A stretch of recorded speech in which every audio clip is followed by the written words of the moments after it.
But no, Brian had never been to a hibachi place before. Really? Yeah. Well, there you go. Yeah. That's cool.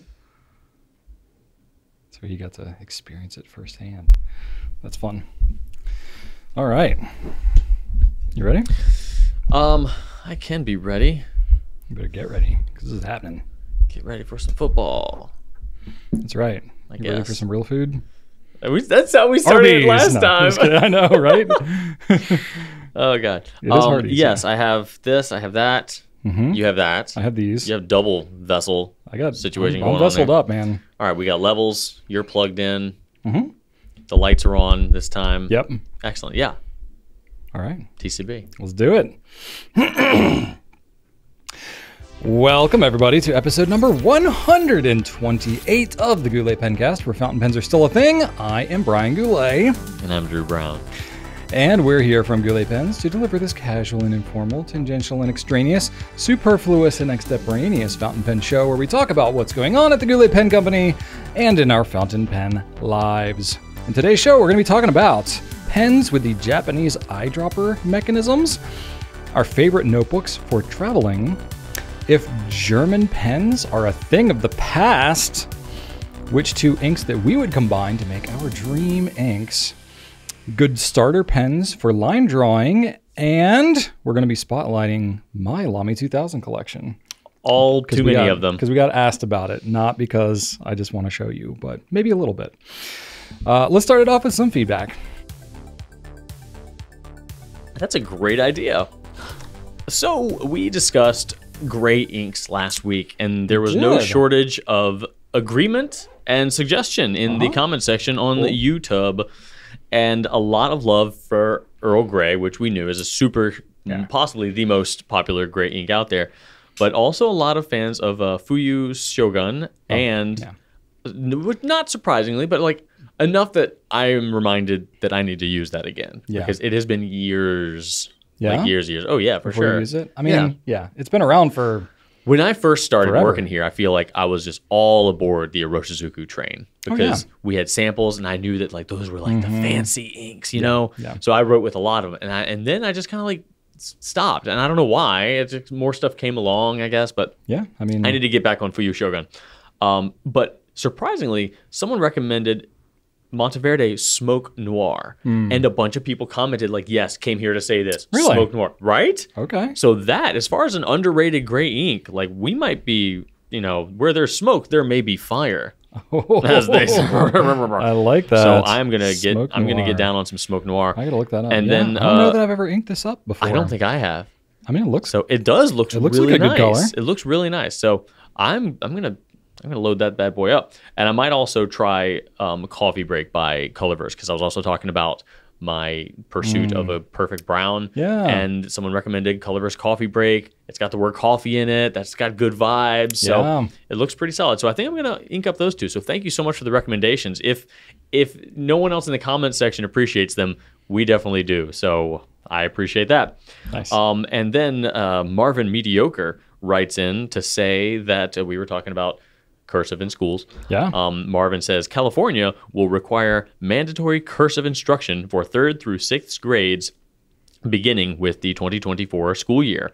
I haven't heard anything about requiring the use of fountain pens, but as a substitute teacher, I often show students my pens and tell them a bit about them.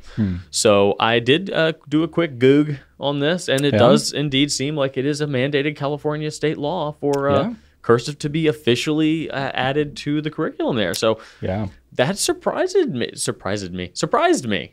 Yeah. I wasn't really expecting such a broad legislation to happen statewide too. Especially in California. It's a huge state. Huge state. So so that's a big deal. That is a big deal. So it's not Rhode Island. I'd read some like articles and stuff about various states that are receiving kind of so much like grassroots feedback from people, people writing their legislators and like really demanding for cursive to be back in schools, that, it's starting to happen in some states, and California is a big one. That's pretty surprising. So I didn't know that. Thank you. Something to look into. Marvin, I don't think you're mediocre. I think you're great. If ever there was a reason to write your legislature, getting cursive back in schools would probably be the most fitting topic that you could write about. A lot of you write in pretty frequently and say, what should I do with my fountain pens? What's a good idea? How should I use my fountain pens? Write to your local government and ask them to get cursive. They are required to open up all those letters. Are they really? Yeah. How about that? I mean, I had a friend, my roommate in college, he was he wanted to go, he's a lawyer now, but he wasn't in law school because I didn't go to law school, but he was political science, I believe. And then he went to law school, but he did some internships at some law firms. And he said that he did an internship in DC with a senator's office or something like that. And he said that yep, that's part of the reason that they know that people are interested in stuff is when they just get a lot of letters, their staff has to open all of them and it just takes a ton of time. So they are more likely to do the things that take up all their time. Wow, yeah. Okay. So it's a real thing. I love that. Yeah. All right. And finally, Faniro writes in and says, very interesting show indeed. I enjoyed very much the competition between the pens with Drew's brackets. Hand-waving emoji. A lot of fun. Please do more in the future. Cheers. I've told you this off camera.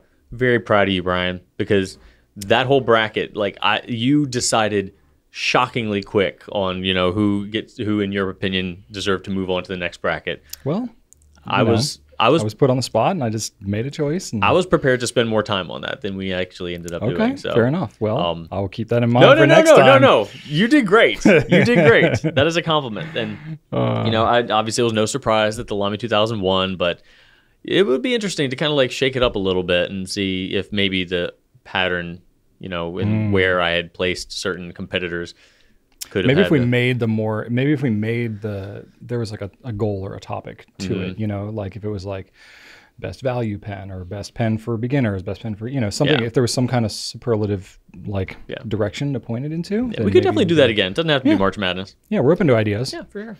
Cool. Well, that's it for me. All right. I got one from Soyokazi. Says, whoa, I'm here early. I was just watching. I don't know what that means. I was just Comment watching. Section. Oh, yeah. Must be an early comment. I was just watching the Banu video. Drew and Brian G, while we're at it, will you please consider making some more merch? Like a Pencast themed shirt or hoodie. I'd rock that thing so hard. Anyway, love you guys. Thanks for all you do. We haven't done, we've done stickers. Yeah, I wonder, I don't even know, we haven't even looked to see how the stickers sell. I don't even know if they're popular. The ones that, so in the early Pencast days, I'm not even sure if we still offer these, but we had Teespring, which is through. No, Teespring's on the dead. new thing. Okay. So we had that for a while, which that was kind of easy because you would just upload a logo and it would put it on stuff and you would order it and then it would get made and then it would get shipped to you. And we didn't have to stock it and manage all that. Yeah. So we could come up with goofy ideas on here and not put a bunch of extra work on the rest of the team. So doing merch would be a little more involved. Yeah. But I don't know. I guess the thing to look at, if the Pencast sticker is insanely popular, which it's probably not, maybe a mug or a t-shirt would make sense, but I don't know. It's worth getting feedback on if y'all, feel super strongly about it. We're definitely not opposed to merch. No. We want to get people what they want, but it's got to be worth it. Yeah. So we're open to it. Yeah. We'll give it some thought. For sure. All right. Next one, we got Gummy Bear says, thanks to Brian's Frankenmeals idea, I have begun mixing my cereals instead of choosing one and waiting before starting the next one. I'm working on a huge bag of Cheerios. Woodman's sells these and started mixing with Corn Pops. It helps me justify the candy cereal if I add healthy cereal to the mixed. Tastes pretty good too. Thanks for the idea. That's exactly what I do. I take healthy cereal like Grape Nuts and Cheerios and I mix it in with slightly less healthy stuff. Like granola that has chocolate in it and stuff like that. What about marshmallow cereals? Do those enter your house? We'll get them every now and then for the kids, especially if their cousins are coming over for a week or something like that. We'll get some goofy cereal. But as a standard rule, I've never been that big on marshmallows in my cereal, But Lucky Charms are what immediately comes to mind. Yeah. But as a kid, I would like to just pick the marshmallows out of Lucky Charms, just like every kid pretty much does. But I didn't like the marshmallows in the milk because they got all slimy. They do get slimy. And then they make your milk taste weird. I'm not big on that. So, yeah. But that would be in my opinion, that's the most treat-like cereal. So adding Lucky Charms to like a healthier alternative, I think would make sense. Would make me feel better about it anyway. But then again, if you look at the nutrition facts on those things, they're all terrible. They're all bad. Yeah. There's not. And you know what? I recently looked at a box of Pop-Tarts, unfrosted strawberry Pop-Tarts, more calories than frosted cherry Pop-Tarts. Really? Yeah. Like, what sense does that make? I'm sure one has way more sugar, obviously, but... Interesting. But, like, what? Couldn't tell you. I just, sometimes you just got to give up. We had a big debate in our house because we bought some Pop-Tarts recently. We don't normally buy that, but I guess we did. We being Rachel. Kids were debating, should they be untoasted or toasted, and which is better? You know why they call them Pop-Tarts, right? It's because they pop out of the toaster. They're supposed to be toasted. My kids don't toast anything. Oh my God. like, what is wrong with you kids? Monsters. Like, toast your bread. Like, it makes it better. Joseph calls it untoasted toast. And I'm like, that's just bread. It's a joke. Because literally my kids will just grab like 2 pieces of cold bread out of the bag and call that breakfast. And I'm like, what are you guys doing? What are you doing? Wow. So I'm like, eat a banana. Eat something real. Like, have they ever had a peanut butter and banana sandwich? No, not recently. That is a life-changing moment. I'll have to kick. I did not have one as a kid. I was an adult before I had a peanut butter. I definitely had peanut butter and banana as a kid. I wish that I had. Man, you're missing out. I was. I mean, now I'm like all about it. Peanut butter and banana, baby. You know what Rachel would make? Oh man.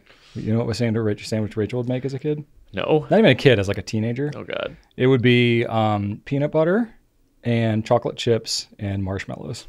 Wow. So a fluffer I think it was nutter. Peanut butter. Was it? Maybe it wasn't peanut butter. Maybe it was Nutella. Either peanut butter or Nutella. I can't remember the base. But then chocolate chips and marshmallows. Wow. And she was like stick thin, and I was like, yeah, that's not fair. You have a different metabolism than I do. Yeah. Because I've looked like this most of my life. Anyway, we are way off topic here. But speaking of Frankenmeals, I had a bowl of random stuff for lunch today. Do tell. Would you like a report? So yes. Some leftover it's like a hamburger meatloaf type thing from last night. Was this in a bowl? It was in a bowl. Okay, yep. In a bowl. And some potato spears, just like potato wedges. Okay. Homemade. And then some leftover corn from a different meal. And I just threw it all in one bowl, heated it up. Oh, you heated it up all together? I heated it up all together. I had to take the meat out and do that a little longer because the corn cooked a little faster than the meat. But it all worked. Okay. It wasn't like mixed together totally, but it was, I didn't want to dirty up more than one. Got to know each other. I didn't want to dirty up more than one container. Fair enough. Anyway, Crystal CA says, Brian, LaCroix actually makes a surprisingly good float. We were talking about my kids wanting to make root beer floats with other drinks. And orange juice. And orange juice. Orange juice and LaCroix. Ellie claimed was good, but she is not a trustworthy source. I did the limoncello with lemon custard from Culver's, and it was delicious. The carbonation gives it that fluffy, bubbly effect that you get with a soda float, but the ice cream gets to shine without being sweetened even more by corn syrup. Well, that's interesting. I was dogging on that, but I never gave it a shot. So someone in the comments amazing. Said that Ellie unintentionally creted the Orange Julius. Oh, which I don't know what an Orange Julius is. Is that a mixed drink? I've seen their logo outside of a Dairy Queen, but I don't know what it actually is. Oh, it's a brand. It's a company. Yeah. I think they used to have their own location. Now they're just kind of like mushed into Dairy Queen, but I'm not really sure. The original. It's a drink of some sort. Let's see here. Yeah. Real orange blended together with a secret ingredient. That's not helpful. Maybe it's LaCroix. It looks like somebody, maybe. It looks like a frosted up orange fizzy soda thing. Interesting. They're not unpopular. I don't think we have any of those around here. I think I've seen a couple. Visit DQ.com. Dairy Queen. Yeah. Dairy Queens are not as big as they used to be as a kid. I remember going to Dairy Queen as a kid more. You still see Dairy Queens around, if I go to certain parts of Virginia where there's really not a whole lot else, in the mountains, Southwest Virginia. There's not a lot of other good options. No, but Dairy Queen and Hardee's, for whatever reason, Dairy Queen and Hardee's, they get out there, into the sticks. Yeah. For whatever reason. When you're ready for some real food. That's everybody's slogan now. That's it for the feedback. Let's talk about new stuff. All right, you ready to get stacked? Sure. Because we got some stacked resins yes. coming up on the Magna Carta 600, Mag 600. This is cool. You don't see a lot of stacked resins these days. No. The only resins that we've really seen stacked in anything recently has been like the Peniter Arcos, which are like stacked, but it's thicker pieces and it's more like long ways. Yeah. These are stacked tall ways, short ways. Yes. Whatever. Those are opposite. I don't know which one is which, but it's basically like concentric rings that go around the pen. Is the looks effect very that it very looks vintagey. like. It's stacked the definitely way vintagey. vintage celluloid used to be stacked. Yeah. Think about like the what was it called? Parker did it, the Vacuumatic, or the Parker? No, there was like a Parker. There was a Parker material that was commonly known for that. Okay. And we had some celluloids. We did a pen a long time ago with Visconti called the Wall Street that had that celluloid. That was really cool. So this is not celluloid. This is just resin, acrylic resin. But it has that stacked effect. And basically, there's no way to fake that. Like you have to literally like pour super thin layers of that resin, or I guess you pour whatever thickness, but then you cut it into little strips. You got to glue it all together. And then you have to turn the pens so that the rings are not like all wonky and stuff like that. So to get them like straight across like that, it is surprisingly hard to do that. So we're pretty excited to be able to offer this. And we thought that it kind of made sense on the Mag 600 because it's kind of a vintagey pen as it is. So it is going to be sold at a little bit of a premium. Normally that pen's $350, so these will be $420. So it's a little bit more because it's so much extra work to do these resins this way. We're only going to have 50 of each color. So we're going to see if y'all are interested in them. And I believe that there are other potential colors that we could do if the demand was there, but we started with these ones. We'll see how they do. Hearing from Magna Carta, the owner, there's really nothing he won't try. So yeah, he presented us with like 12 colors and we were like, that's a lot. He loves to explore and experiment. Creative guy. And all of these will have the Magna 600, what I like to call Magna Flex. It's not official, but it's the... He's trying to make it happen. I'm really trying to make Magna Flex happen.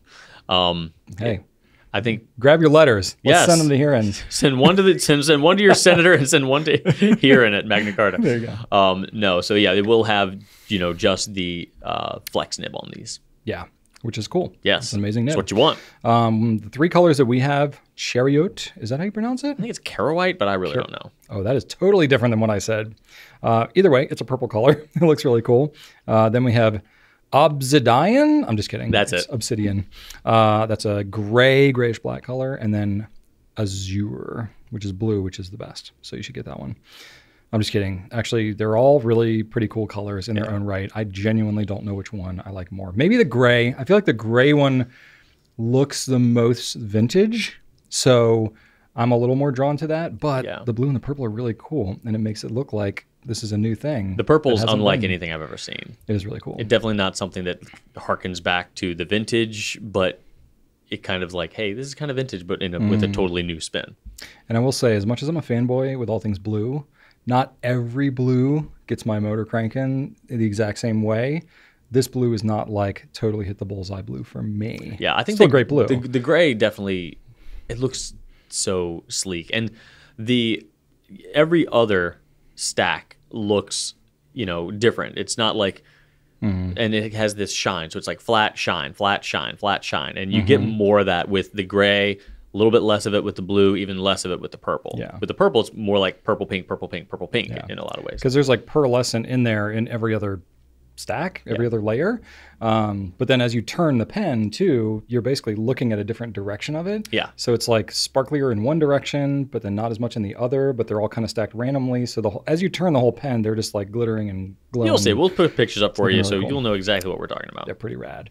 So we got those, and then we have a spiritual successor to one of my all-time favorite pens. That's right. The Traveler's Company. This is a refillable rollerball version of my beloved little pocket pen. It's all brass, so the construction is still the same. In fact, the whole pen is identical. It's really just you're pretty much swapping out the nib unit. Instead of a fountain pen, you're putting in a refillable rollerball tip. So you can still use not a converter because it won't take any converter, but you can use a cartridge. You can refill a cartridge or use a standard international cartridge of your choice. And if you already have a Traveler's brass pen, like yours truly, and you don't want to have to buy a whole other pen, you can just get that rollerball tip. So, it's pretty easy. Basically, you just unscrew the whole nib unit out. It just literally threads right in there. You replace it with the rollerball, and then you can try it out because, refillable rollerballs are not for everybody. I've been known to say that it's the worst of both worlds sometimes, but this one's actually not too bad. I'm maybe sometimes a little hard on the refillable roller balls, but this one could be a good compromise because it's such a good pocket pen that it might be worth considering. So the pen itself is $69. The refillable rollerball tip is $17. So I don't know. It's like the same price as basically any other replacement nib, maybe even less that you would get for any other fountain pen. So my opinion is if you already have one of these, go ahead and give it a try because it's worth trying out. So that's what I got. Yeah. How about you, Drew? I'm only going to mention one pen today, and that is the Delta DV Original in slim size. So this is our third size of the DV Original. The original meaning it's the orange one that we're all familiar with. So we did the regular one, then we did the oversized one. Now we're going 2 steps back and we're doing the slim one. This one is my favorite. What? I like it. It's small, you like the little it's one the fun, most. it feels really balanced when posted. Yeah, it is my favorite. You don't think the big one feels balanced when posted? I don't know, kind of. I tell you, the big one is comfortable. Like with that massive grip section, it actually feels really comfortable. Like writing with one of those like comically oversized pencils you get at amusement parks in the 90s. It does kind of feel like that, yeah. So this one's $220. So definitely, the most affordable one of the three as well. And you still do get, here's what I love. You still get a number 6 Yovo steel nib. I was thinking it might jump down to a number 5, but it doesn't. They didn't used to have that size nib on the old slim Dolce Vitas. It used to be smaller. Yeah, it probably wasn't number 5. I don't recall because it would have been Bach at that time. I'm also thinking about, it was Bach. Yeah. And I'm thinking about the mini, not the slim. The slim is like... There's a mini too? There's a mini that was even smaller. I think that one had a number 4 size nib, geez. maybe? Okay. Well, either way, I was surprised that this still had a full-size number 6 nib, same as the... no, wait, mid-size had an 8, right? The mid now has an 8, yes. Okay. Right? Anyway, it's a great, well-balanced pen. It looks good. I also learned that DV is short... so DV is short for Dolce Vita, and Dolce Vita is translated from Italian as sweet life. Yes. Did not know that. Yeah. I mean, Dolce I know is like desserty. I knew it was frequently used within that realm, so I could have like ascertained that. But yeah, Vita, life. Actually, no, I guess I kind of did know that. Just never put it together. Living that sweet life. Yeah. Dolce Vita. Anyway. There you go. All right. That's it for the new stuff. Cool. Couple quick company updates, and then we can get into the Q&A. All right, so we do have a video that came out this week. If you enjoyed our previous pen battle between the LAMY Safari and the TWSBI Eco, we went a little higher brow on this one, and we went with the Visconti Homo Sapiens versus the Sailor King of Pens. Not a pen that I think is like a matchup that I think is too oft compared directly. No. So we thought it was an interesting matchup. A little more niche, a little more specific. So I'm very curious what you all think about this one compared to the first one that we did. And by the time that this video is public, there will be a poll out on our YouTube community page where you can weigh in and add your voice to the masses and let us know whether or not you prefer the King of Pen by Sailor or the Homo Sapien by Visconti. There you go. And then next week, we will have a special treat because my kids are on spring break, so we're doing some family stuff. So Janaea is going to be sitting in for me. Right there. Hosting with Drew. So that should be fun. If y'all enjoyed her Meet the Team segment that we had a few weeks back, she'll be sitting here doing the whole dang thing. And the plan is to also have a Meet the Team for next week too. So it'll be a nice bouquet of variety. I love it. Yeah. I love feeling like I can make some family time and things still keep on trucking. I will put somebody in that seat. I'll find somebody. That's right. Even though I have to put a bunch of little Reese's Pieces out here as a trail to get them in. That might do it. Worked with ET. That's right. All right, that's it for company stuff. Let's do a little Q&A, shall we? Let's. All right. Kicking things off today is Beck11 Mort. And Beck asks us, other than Opus 88, what modern pens use the Japanese eyedropper mechanism? Is this the Japanese eyedropper mecanism? Like, that's what I had to think about it for a second. That's what it's referred to as. Is it? Yeah, I've heard it referred to as Japanese. Well, let's first talk about what are they talking about? What is Beck talking about here? So essentially, if you look at, it's probably easiest to see this on the Opus 88 demonstrator. So if you look at that, and we can throw a picture up here, it has a knob with a rod attached to it that you can unscrew, and you move the rod, and you're like, what is this? Is this a piston? Is this a vacuum? No, it's neither of those things.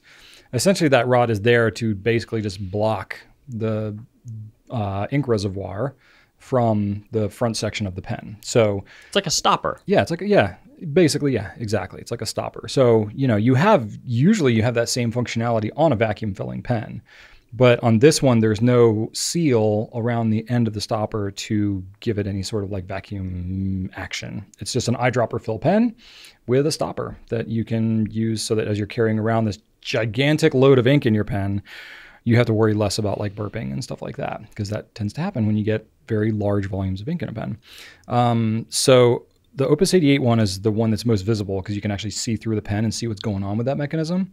The only other pen that I can think of that has that same type of mechanism is the Namiki Emperor. But it's almost the opposite, because you can't even tell that thing has a knob, let alone you can't see through it, because obviously you want to see the pen, because that's like the whole point of the Emperor. So that has a similar kind of action. So you can unscrew the knob and pull it out and do all that kind of stuff. Other than that, I could not think of a single pen that has that same type of mechanism. Not identical.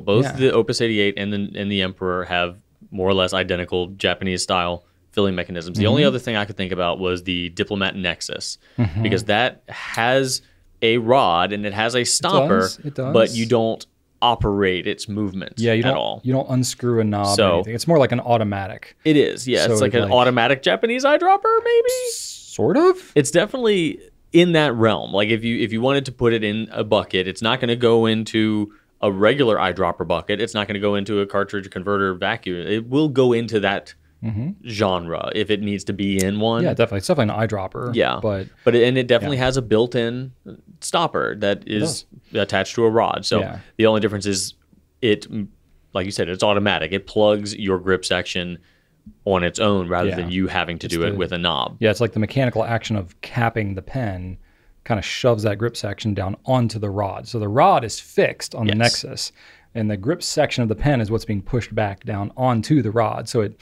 basically locks it. I mean, honestly, it's kind of the best of both worlds, because it locks it while you're carrying it around, but then when you go to write with it, you don't have to worry about unscrewing a knob or anything like that. You just get the full access to the inside of the pen. So it's a really cool design. It is a cool design, and that is unique to Diplomat. So I guess you could sort of maybe put it in that camp, it's like but 2.5. Yeah. It's their own variant that they did of it, and they're German. They're not Japanese. So I don't know that I could call it a Japanese eyedropper. Yeah. But I think the spirit of it is kind of similar. It's probably the style of it. It might have been created, by the Emperor for all I know. I'm a little ignorant here, but what Beck is asking, comparing it to Opus 88, yes, the Namiki Emperor is exactly like the Opus 88 as far as its filling situation goes. You drop it, and then you can plug it or unplug it as you see fit using a rear knob. So, yes, definitely those two. And then there's the Nexus, which is the same thing, but you don't have to unscrew any knob to get the process done. Yeah. So as far as I know, there must be a more extensive like vintage. Yeah, I'm sure that these are the three that we can think of that are currently available. We're certain that this is not a new invention. There was probably, dozen that have come and gone over the years that used this system. The first I was ever aware of it was from the Emperor. Yeah, because that's what we carried that, but I have not seen it many more other places. But I'm curious if y'all, especially those of you that are into more vintage pens, if you know of like maybe what was the origin of this sort of filling mechanism and what was the some of the brands or maybe models that it was used on. I'm really kind of ignorant of this, and I didn't. Maybe this is an opportunity to do a deep dive. No. I don't think so. I wasn't expecting that, but it's a topic that we don't discuss often, and it's a filling type that we don't discuss often. Yeah, and a lot of it flies under the radar. Some people think that it's for like cleaning or agitating the ink inside the reservoir. No. Some people think it's a piston and it's just not working right. But yeah, it's one of those things. It's just a plug on a rod. So yeah. It's unique. What do you think about that filling mechanism? Like, are you a fan? Do you think it's a bit unnecessary? It feels weird to me calling it a filling mechanism. Yeah, because I guess it's a mechanism. The mechanism itself is not used for filling, though. Right. So it's just an eyedropper, but the mechanism is used to just it's really plug and release. It's a plugging mechanism. It's a plugging is mechanism. all that it is, really. So it's not really a filling. I don't know. No. Is an eyedropper a filling mechanism? Because I would say it's a filling method. Oh. Rather than a mechanism. That is a more technical term. Yeah. I feel more comfortable calling it a filling method than a filling mechanism. Yeah. Yeah. Okay. But I like it well enough. I appreciate how easy they are to clean. Yeah, they're very simple. There's like nothing to maintain. There's nothing really to worry about. And I would say like, especially because these are all larger pens that we're talking about here. That's really where it matters the most.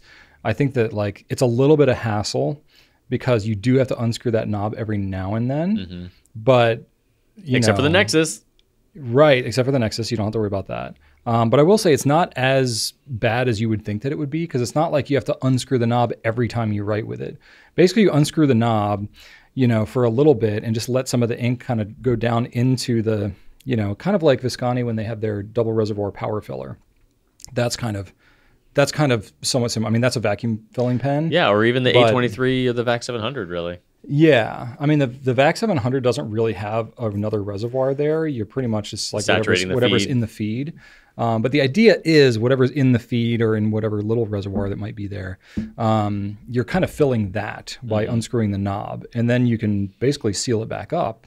And then you can go writing with it. And I remember doing some tests like way back in the day with, I think it was a custom 823. I think I wrote like 10 pages or something like that with a medium nib before that thing dried out. So it's like you can write for a while without having to deal with that. And this is just what's in the feed. This is just what's in the feed. There wasn't even like an extra reservoir really on the 823. So, I don't think it's something that like, unless you're just writing a ton, you don't really have to worry about it that much. I wish that they would make a smaller barrel filling pen because I don't mind the method. I just don't need all that ink. For that's a ton of Opus ink. 88 to make one, or you're just saying in general? Opus 88, or honestly, I would love a Nexus Mini. I would if I had my way. Nexus Mini. I would love that because I think that pen is so much fun. Now, granted, they probably just can't scale down the operation of that pen because it is a larger, they could if they really wanted pretty to. girthy pen. They might just have needed to make It's not that girthy. It feels for what it is. I think the pen's about as thin as that's my point. That's my point. I don't know if they could make it thinner. Is my point. Like it looks, it's a bit like a telephone pole. If they really wanted to, they could. I really want them to. Does that count? I mean, maybe to Germany. Well, I mean, we could, no, but it's a fun mechanism or method. But method with a mechanism, I guess. Either way, that one's both. I like it. I wish they could make them smaller. I don't know why all eyedropper / barrel filler, whatever pens need to be gigantic. Well, that's like the benefit is you get ink capacity. But even if you took a Pro Gear Slim and put a ton of ink in that, like that's still it's a lot of ink. Enormous capacity. Okay, what is the minimal? We're diverting here, but what is the smallest ink capacity for an eyedropper or barrel filling pen that you think would be like worth the hassle? The E95S. The back end of that pen is tiny. But yet it's still. I mean, that would hold like at least a milliliter. Yeah, and a half. Maybe. And it's still way better than the Con 40. So why not? So to me, as long as it's like, can you eyedropper fill the? I mean, it's got metal threads. Yeah, it does. So, but if you really wanted to, I mean, according to you, if you really wanted to, you can do anything. But no, you got me thinking now. I don't know. Anyway. Okay. Let's move on to question number 2. Okay, that sounds good. All right. What is Cake is my cat? Is that what this is? Yes. Cake is my cat. I was like, Cackle's my cat? Nope, Cake is my cat. That's an I. Okay. What are your favorite notebooks that you'd recommend while on the go and or traveling? All right. This is an easy one because I am a stan for the Nemosine 192. So this is a small book. But this can go in a front pocket. It can go in a back pocket, and I always keep cargo pocket. In the well, you could put an A5 in a cargo pocket. You could put a lot in a cargo pocket. But I always keep it in the front end of my Rickshaw Sinclair here. I just take random notes on it, and I always keep it here because I need to know what pens I have inked up with what. I love it because all of Nemosine's notebooks have a plastic cover, front and back, which means if you are just having it at the coffee shop or at a table and you do dribble something on it, a drink or whatever, you're not ruining anything. Nothing is absorbing any of your spritz, your spray, or your beverage because both sides are plastic. It's not just the front with the cardboard backing. Both sides are plastic. This thing is $3. It's pretty cheap. It is $3. 90-gram paper. It is beautiful. It is just as, if not as good, if not better than Rhodia. And the actual ruling is fun too. So you've got lines. They don't go all the way to the sides. It's just a nice guide. And then it is segmented with bolder lines to separate it into 3 sections. So if you wanted to, with such a small little bit, you still can break up whatever you need to break up. What's the spacing on those lines? They look tight. I mean, it's a little tight. Is it 5mm? I don't know. It might be tighter than that. I ain't measuring that. But I want to say it's 3.5. That could be wrong. 5mm. It says it on the front here. Still haven't taken the sticker off. There you go. Yeah. So the main lines are kind of perforated, like tiny little dots, and then the big bold lines to segment, kind of your sections are, solid lines. It is micro perforated paper, top wire bound, like all that for $3. That's a lot. I love this notebook. I love it. I will buy 1,000 of them. If they stop making it, you're not going to see me for a couple years. It'd be very sad. So a close second, though, is the 196. So that is a B6 size notebook, considerably larger than this, probably twice the size, if not more. But that is something that I would just kind of keep at my desk, keep in my bag. That one is just the same, same sort of paper. Top wire bound is what I've found to be most helpful for me. It always lays flat. You can fold it over itself. You don't need to take up any extra space. With anything that just opens up, you have to really hunt to find something that truly lays flat if it's not wire bound. And if it's not wire bound, you have to now have twice as much space being taken up on your table, whether or not you're at a coffee shop or at your desk or, on top of a boat that's moving really fast. You can want to tuck that in, less real estate. I like wire bound. And on top of that, it's got the same sort of ruling situation as the little guy here, but with the date and subject up at the top. So if you just wanted to write what meeting you are taking notes for, I find that super helpful. So I'm a huge fan of those. I take this thing with me everywhere. There's also a smaller one. It's like the 195, I think. Not really as practical unless you just got really tiny pockets, which, some pants are very, very stingy with the pocket. The 195 is the A5 size, so that's okay. That's not it. So this is the 192. It might be 193. I remember it's large. It's a larger number, but it's a smaller book, which is always weird to me. We're gonna find this out right now. But yeah. Anyway, $3 for this. That's the 192. The 192 is the smallest. There's one more. Keep on going down. It's out of stock. It's all the way at the bottom. There we go. That one. The 193. 193. Yeah. So it's a higher number, but a smaller book. So what is the dimensions on that one? That is tiny. We'll find out right now. Anyway, Nemosine 192. It's fantastic. So that's 4 inches tall by 2.3 inches wide. Yeah, it's like a little reporter jot book. It's fine. This though can do the job and better. And again, $3. I can't get over it. That one's got 5mm ruling too. Yeah. Something had 3.5mm ruling. I don't remember what it is. Maybe it wasn't even this brand. I don't know. I don't really pay attention to ruling that much. No? No. I can work with whatever. I can work with whatever's there. That's crazy. There are a lot of things I just don't care about. Yeah, ruling is one of them. Okay. I'll write on just about anything as long as it's not French ruled. Well, that's because you use your friggin' extra fines. I do. Us broad people. Well, you know what I do? Medium and broad people. I've got a medium here. What I do here is I actually just kind of stretch my words a little bit more. Oh, interesting. So they're not all bunched up, and that I can kind of chill with. You fit one word across that skinny little notebook. Yeah. This isn't that bad. No, you can fit a couple words. Yeah, a couple words for sure. What, 3.5 inches wide? Yeah. Yeah, it's like the size of an index card, basically. That whole notebook. Yeah. Right? Yeah. That's about right. I think that's a good comparison. Yeah. What about you? What are your go-to travel notebooks? Well, mine is very appropriate because it is called the Traveler's Notebook. That's right. You recently did travel with that notebook. I've mentioned this 80 times on the Pencast.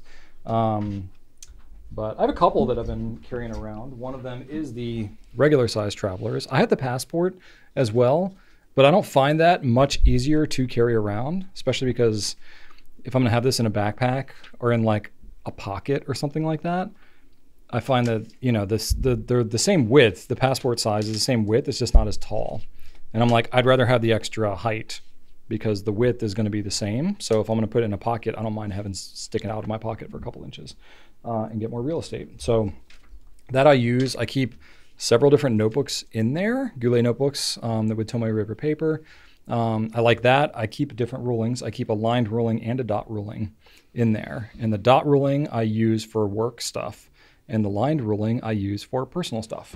So, you know, I like that. Stuff like that. So if I'm like writing on family things or making notes about whatever, I can sort of change contexts, but it's all in one notebook, which I like. So that's really handy. And then the other one I have is kind of a similar vibe. Oh, I don't even have it in my backpack. Whoops. I took it out of my desk and it's Describe still it at my in desk. detail. It's the endless one. So it's basically the same idea, but it's A5 size. So that one, it's okay carrying around in a backpack. And I like the wider notebook. I like the more real estate, but I don't find that I'm like literally carrying it on my person as much. Yeah. So it's like, if I'm going to carry my backpack, well then really I could use whatever size notebook I want. So I would have to say my go-to traveling notebook would be the actual traveler's notebook. For sure. It definitely is. It's And handy. look at that. That medium's not that bad on the 5mm. No, rolling. that's very doable. Yeah. That's very doable. Cool. All right. Sweet. Well, there you go. Cake is my cat. Love that handle. All right. All right, moving on. This is from Mellow Jello. With purchases of Pelikan and LAMY to Asian pen makers, will German-made fountain pens be a thing of the past? I mean, at some point, yes. At some point, we're all a thing of the past. Yes, humanity will be a thing of the past at some point. I don't believe so. I think it's still going pretty strong. Pelikan actually didn't sell to an Asian company, so I think I have to clear that up. They did sell last year to Hold'em SAS. Hold'em SAS. They're the holding group for Hamlin Group. So it's a Hold'em. a French family-owned company. Oh. So it's a French company that actually bought Pelikan. But LAMY did sell a month ago to Mitsubishi Pencil in Japan. So that is accurate. But either way, both sold to non-German companies, which I think is really more what the question is getting at. So as far as I know, for both of these companies, manufacturing will still continue as is in Germany, all the same employees, same factories for the foreseeable future. Now, that could always change because it's different ownership now and they can do whatever they want to do. But I can't imagine there's a lot of incentive to want to change it, especially because they're both really well-respected companies. I mean, you never know what's going on behind the scenes, and there's all kinds of like labor stuff and costs and all that could always go into these types of decisions. But I don't believe that is, you know, any rumblings or anything that I've even heard might happen with either of these. Now, I will say, you know, LAMY is primarily a writing instrument company. Like that is what they are known for. So the fact that they were bought by another writing instrument company, a lot more confidence there that things are not going to change fundamentally for LAMY anytime soon, if ever. Pelikan, they actually, when they sold last year, that the fine writing portion of Pelikan is only 7% of their gross revenue. So... And that includes all fountain pens. That includes all fountain pens and rollerballs and everything else. Oh. So, yeah. So Rollerballs too? Yeah. I mean, they make a lot of like art supplies and stuff like that too. Oh. I think the art supplies and things like that, you know, more of like the general office supplies category is what makes up the bulk of that company, which is why I think Hamlin Group bought them, because that's what they do.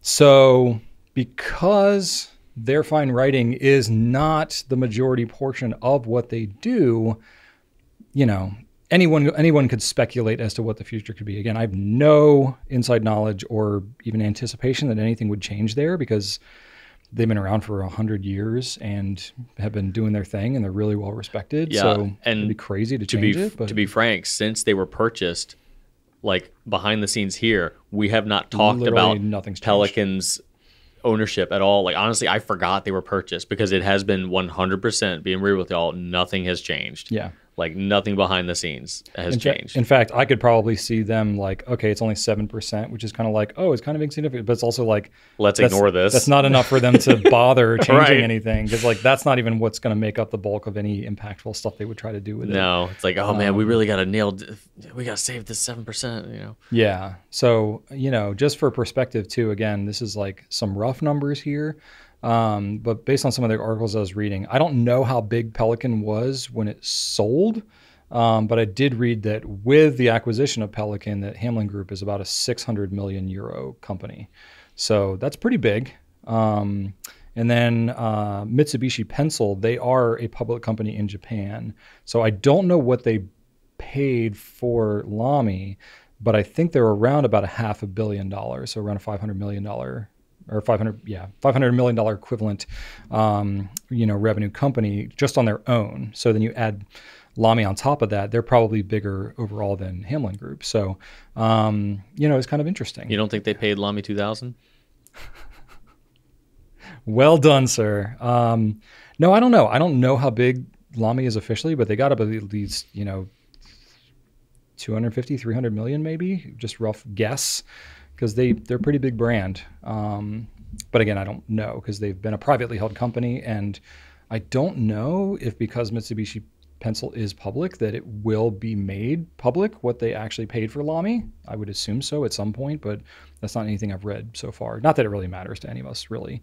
But I mean, I think I would, probably proportionally, both companies acquiring, both Hamlin Group and Mitsubishi Pencil acquiring those two separate companies was not an insignificant investment for either of them. Because I don't know how big Pelican was either, but at least a couple $100 million, I would imagine. So, that's a pretty good investment. So I think they're, it's not like they're just gobbling up some little thing and trying to fold it into the parent company. They want to make money on their investment. Yeah, and it's a very substantial acquisition, like a third or half of the current value of the company. Like that is a meaningful investment that would not just like, oh, it's going to get sucked into the parent company and, they're going to fire everybody and just make them change the whole way they operate. That you see with like multi-billion-dollar companies that are gobbling up a $50 million or $100 million company. Then it's like, well, how they were doing things doesn't matter because you're folding into the mothership now.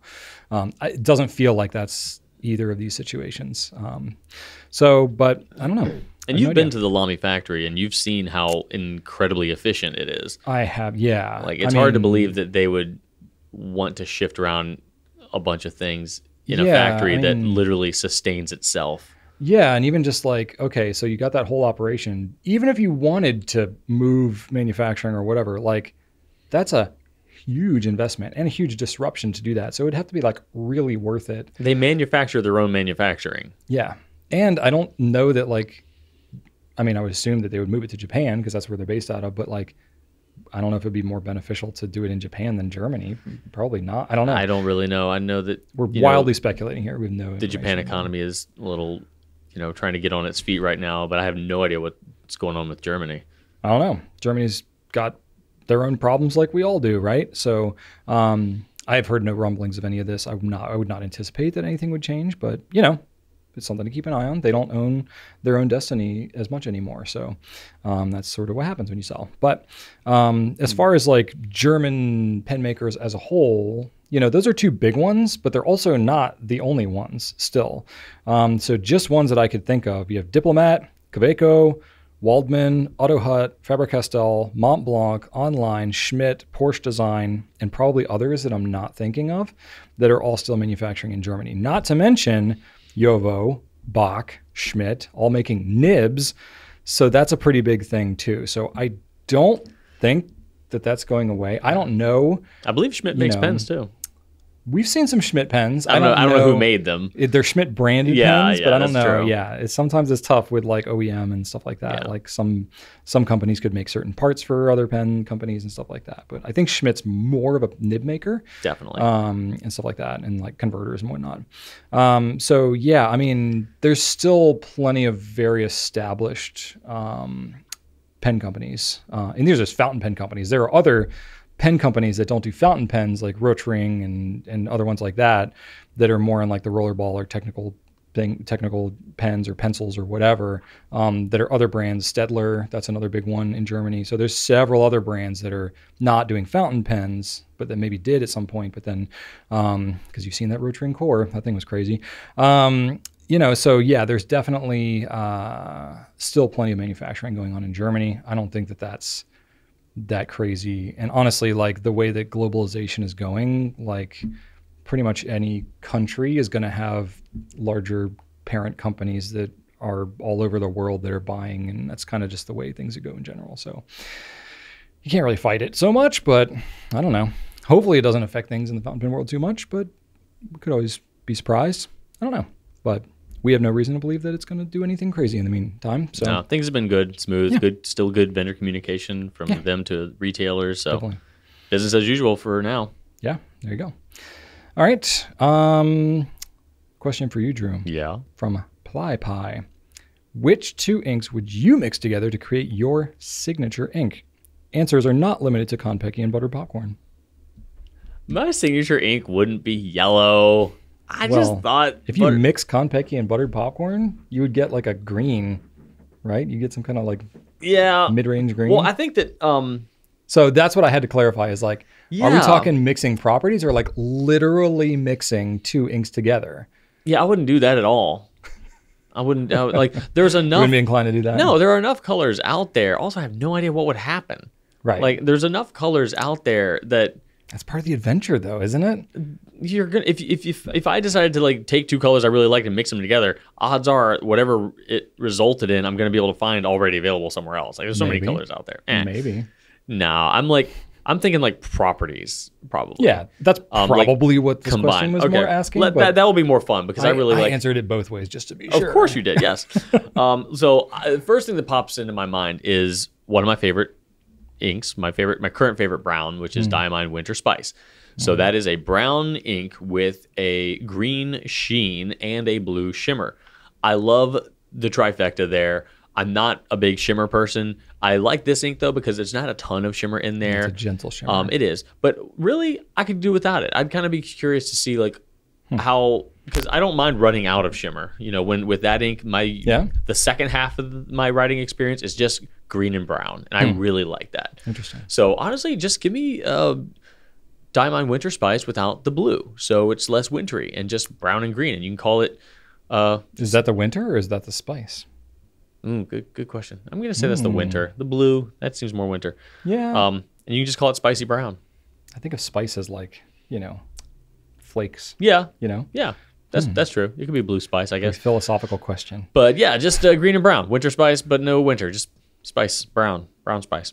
And I've always wanted to see sheen in black ink. So what I suspect is happening is that you can't add more, since black is heavy on the dye. Right. You just might not be able to add enough to get sheen. Like if you try to add so much ink to an already dye intensive ink, more dye to an already dye intensive ink. Yeah. It might become cantankerous. Well, I don't think. I mean, you look at like Noodler's inks are known for being like crazy saturated. Yeah. It's not just the saturation that makes it sheen. I think it has to do with the properties of specific dye colors, like specific dye components. Yeah. Because some colors you never see. Some inks, some colors you just never see sheen with. And most sheens that you see is like kind of a red sheen, often that comes out of kind of a dark blue ink. Yeah. I think that's because whatever the dye components involved there, and again, I don't know all the details of this, but like you tend to see similar types of sheen. Like you'll see really heavy green sheens on certain inks. Yeah. And then you'll see heavy red sheens on others. And then I maybe would like some to gold see sheens, a black with sheen. A black with what color sheen would you want? I don't care. Anything at this point. Beggars can't be choosers. But if why couldn't you have like, I don't know, whatever, like, I don't know, if you took, let's say nitrogen, right? One of the heaviest sheening inks. Could you mix that into a really dark black ink? And would it maybe just not really make it bluer because the black would we could try, but maybe it won't counteract the sheen. Maybe the sheen will remain. It might explode. I don't know what would happen with nitrogen. Yeah, but that would be cool if you could do black with a nice red sheen like you see on some of those blue sheeners. Then I think that would be super cool. So I wouldn't mind that. Honestly, my favorite would be like a black that had some sort of crazy hot pink sheen, but that we're not combining inks at that point because nothing has a hot pink sheen. So that's outside of this conversation. You could do a hot pink shimmer. Yeah, I don't want a shimmer. That's not my signature ink. We're talking shimmer? No, we're talking signature ink. I am not a shimmer guy. Okay. I'm subtle. I don't like drawing attention to myself. Wardrobe is very, very, very calm. You don't like drawing attention to yourself? No, don't even look at me, Brian. Because everybody is just staring at the subtleties of the ink that you're using. I not only wear this to blend into the Pencast sign, Brian. I didn't even own a weird shirt until the Pencast began. No, which is not true. Yeah. Okay, what I'm gonna settle on is I'm going back to brown. Not surprisingly, because you want my signature ink. It's got to be a brown. So we're gonna go brown, but then I'm gonna take that gold sheen that you can find on LAMY azurite or dark lilac. Okay. That kind of like that, the one that you see with purple inks. You sometimes see it with Yamabudo a little bit, but you definitely see it with azurite and dark lilac. I'm gonna put that sheen, that goldy kind of mustardy sheen, onto a brown ink, and I feel like that would be fun. And it's nice earthy too. It's not like the sheen is out of place and weird. Interesting. So choice one would be brown with green sheen, which is essentially winter spice without the shimmer. And then second choice would be a brown. It could be any brown. I don't care. I still haven't found my perfect brown, but a nice rich brown with the gold sheen from those LAMY inks. Interesting. Yeah. See, I think if my memory serves me correctly, azurite's got like more of a green sheen to it, not gold. It's that same. Yeah, I guess it's not gold. It's not really. It's not green though. Like it's that same sort of sheen that you see with dark lilac. So whatever they're putting in one, they're putting in the other. I just went through all these for the dark lilac thing, and I think the azurite, if my memory serves me correctly, is a more distinct green sheen, kind of like Frankenstein. It's more like that kind of a sheen, like a purple with a green, like a noticeably green to it. I thought Frankenstein was more punchy because of its shimmer. Yeah, so there's azurite. That's like a pretty distinct green, I think. Yeah, no, that picture definitely looks green. Yeah, but either way, I mean... Yeah, that though, whatever that is. You would want that sheenness to happen on a brown. A brown. Interesting. Yeah, that'd be interesting. Do you have more to say? Nope. Should I move on? Those are my two. So again, I wanted to clarify if it was like literally mixing two inks together, because if so, I haven't done a lot of that. No. I think some of that is because we have access to like 800 plus inks, and I'm like, there's enough out there. There's plenty. So I haven't messed a whole lot. Plus, I don't have a good sense of color personally. So mixing together, I usually mix things that are not that compatible. There was someone last week who echoed my appeal for Diamine Silver Fox, but said that they use it as a base for a lot of their inks because it is a lighter gray. Oh, interesting. And they say they use Silver Fox. Inks? Yeah, they use Silver Fox, and then they use that as a base and drop in a little bit of green to kind of like, pull it up a little bit. Interesting. Because it's a pretty subdued green, so I can see that being beneficial. Okay. Something like that to start with, something kind of as it's kind of a neutral blank color. Canvas. Yeah.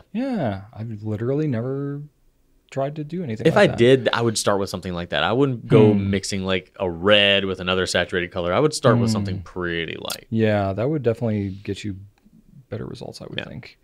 Yeah, this is something I haven't experimented with as much. And we've carried like some ink mixing things in the past too, and they're usually not that popular. And it's so much work. You got to really like want to nerd out, and like you're basically like picking up another hobby pretty much. Yeah. Like a sub hobby within this hobby. So it's not for everybody, but it can definitely get like the few times I've done it can get deep and you can have fun with it. Oh, you certainly can. The few times I've done it, I've found a color, wow, this is cool. And then I'm like, oh wait, this is kind of like that thing that I could have just bought. Yeah, a little bit. But if you already have like a decent collection of inks and you're like, I don't need to buy more inks, I have so much ink, I will never use this in 4 lifetimes. Why not try mixing some? Because you might find some combination of something that you really like is cool. So for me, it was like, okay, if I literally were to mix it, I would take 2 colors that wouldn't be like too way far off from each other. So I picked Robert Oster Blue Water Ice, which is a go-to favorite of mine, and Diamine Marine. So kind of like a shady blue and a shady teal, turquoise teal, and mix those together and you'd end up with something in between, which would not be that different from either one of them, but I'm hoping would still shade really well. So that would be kind of interesting. So I don't know. Maybe I'll do that. Probably not, but maybe I will, but I might not.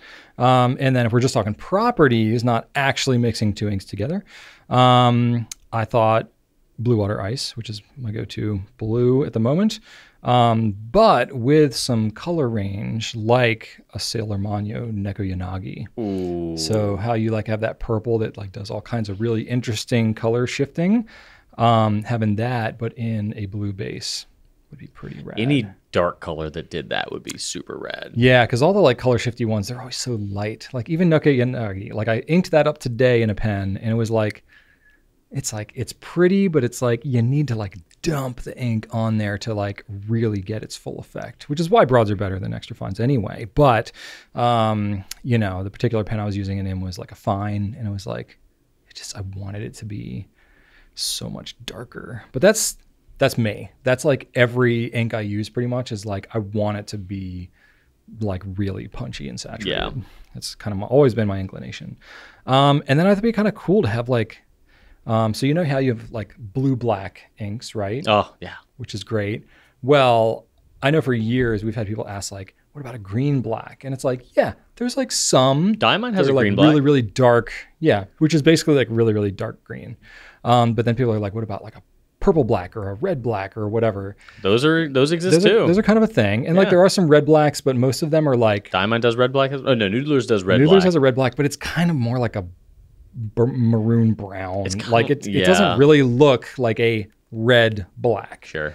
So I might be asking for something that can't really be done here, but I would love to have something that has a noticeable red coloring to it, like a Diamine Red Dragon, but a really deep black to it, like the Platinum Chaokuro. They're like super, super dark. That is interesting because the more black you add to red, the more burgundy it becomes. Right. So you need it to stay red but get darker. You would almost need it to like not quite mix all the way. No, you want something like, you know, like an oxblood leather or something like that, where it's black and red at the same time. Yeah. Or like you said earlier, like a red sheen, but on a super dark black. Yeah. That would be rad. That would be really nice. If I could extract the red sheen out of something like a nitrogen and put that into like a Chaokuro, that would be kicking. I'd be into that. That would be awesome. So yeah, that'd be pretty cool. So either, you know, mixes of blues that I always like and go to, or something crazy like a red black sheening red black whatever thing. That'd be kind of neat. So curious what y'all think too. Your dream inks that you want to dream up. All right. All right. For that one. I interrupted you a lot on that question. I'm sorry. No. I need to be better about that. How dare you? Final question this week is from Hank Hill himself. Wow. Never had any interesting fountain pens like those you have. I'm broke at the moment. I know pens aren't crazy amount of money, but to me they are. But in the future, I might get one for line art and drawing. Is it worth getting a cheap pen and ink to try out, or saving up to go all in on a decent one? As sometimes getting the cheap stuff, like a cheap drawing tablet, can be worse than getting none. Sure. I'm left-handed. Is there any need to worry about that? Ooh. So a couple of things, but I thought that was a really interesting thing about how sometimes getting the bad product can be worse than getting none. Yeah. And I've never really said that in my brain, but I think Hank Hill is totally right there. Well, unfortunately. Yeah. And I'll say we do a good amount of like curation in the products that we choose to carry. So we really don't carry any absolute crap. I hope not. But there are cheap pens out there that are absolute crap. So if you're asking just a general question like this, I will say if you're just like going on to Amazon or going on to AliExpress or something and just buying something cheap, you might have a bad experience. So it is kind of difficult for me to say like, yeah, just buy something cheap because you don't want to invest a lot, because it is a tool. And I can say not just in the fountain pen world, but also as an avid just tool user, fan, collector in general. You know, there's an expression, especially in the woodworking world, that says you buy once, cry once. So that is for those that advocate to spend more money, like basically buy the tool that you're going to have the rest of your life. Now that makes more sense for something like a table saw if you're a woodworker, because like they're large and they're heavy and you're probably not going to be having a collection of them that you can like easily trade out. And you don't want to have to throw them away. Yeah. Pens are totally different than that. But I think that some of the principle still holds up. Now, for me personally, I did not approach this hobby with a buy once, cry once mentality, partly because I didn't even have that as an option because I had no money. But, you know, part of it too is like pens are so personal. You can buy a really expensive pen and it can be a really good pen, but it might not be the right pen for you or for what you're trying to do with it. Especially if you're new to the hobby and you don't really know what it is that you want or how to use it. And especially using it for art, because that's a whole different dynamic. And you're a lefty, which is a whole other dynamic. You're going to have a really hard time unless you, I don't know, can get your hands on a bunch of pens. Like you have other people that you know, or you go to shows, you know, that have pens and you can try out a bunch and you get like a really, really good feel for what you'd really want. Then maybe you could spend a lot and get something that would be really good and last you a long time. But my personal approach to this in your situation here, Hank, would be to start out on the less expensive end.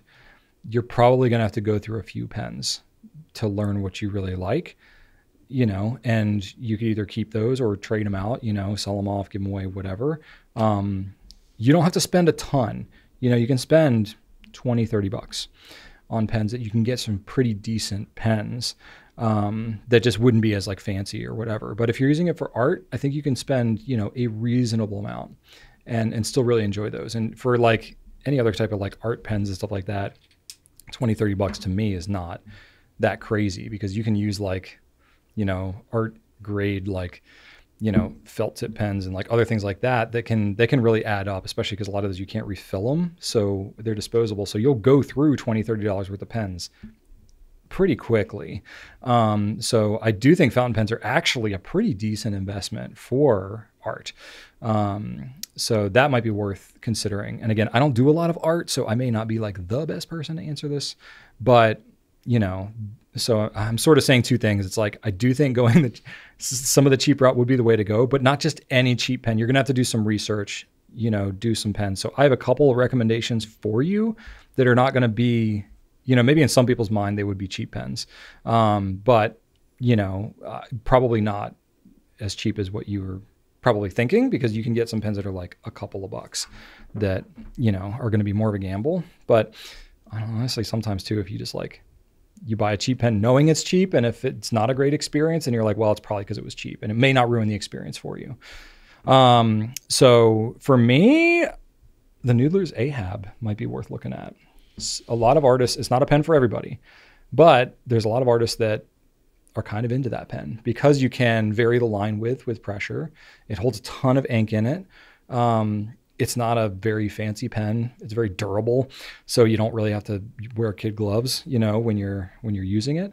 And it has a really, really good flow rate, so it can really put down a lot of ink. So depending on what type of art that you're doing, could be useful. So that's one maybe worth looking at, and then you're in like the $20-some range for that. If you want to go something a little more conventional, the TWSBI Eco, I think, would be a great pen to consider. You know, you would have to decide what nib width you would want to go with. It depends on how you like to do your artwork, but probably something in the extra fine to fine range would be more versatile. I think that would be good. Eco's nice because you get a really good experience. They're well-made pens, not a huge investment. You're looking $33 basically.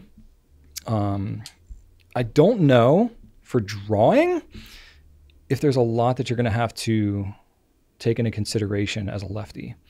Because I tend to associate, if you're drawing, you're moving the paper around, you're changing it, you're not really writing in any you're not really drawing in any particular way that like makes the tool as important.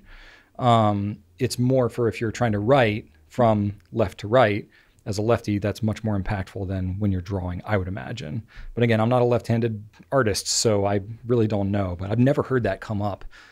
You're working, like, I imagine, with fewer constraints when you're drawing. Yeah, because you just like you're not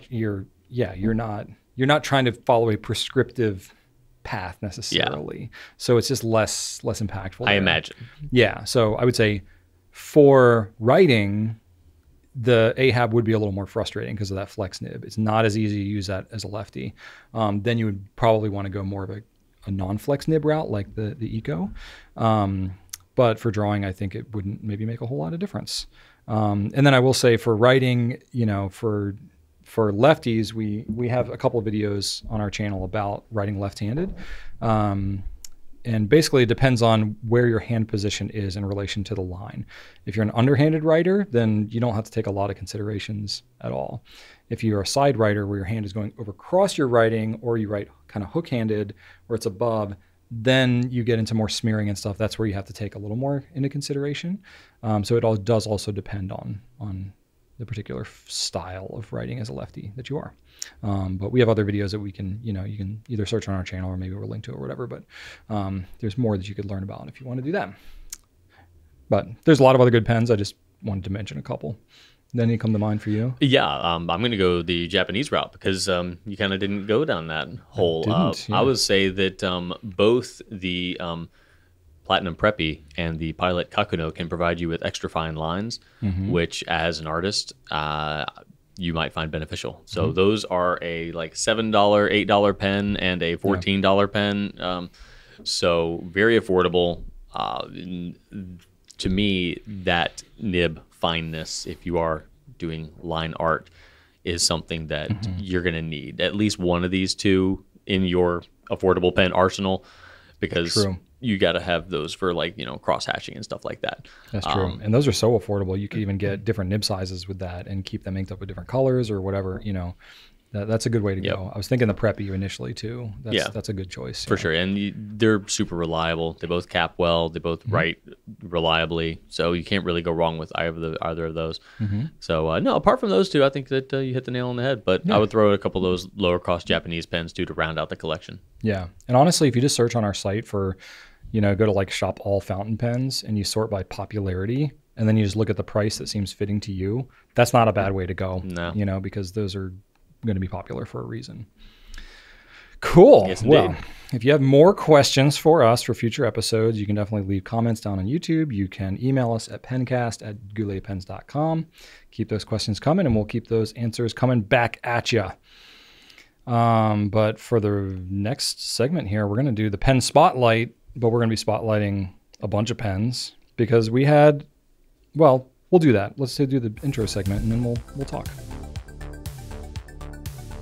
Okay. So this was a question. This was prompted. That came in. This was a fan-prompted question. From Ariana.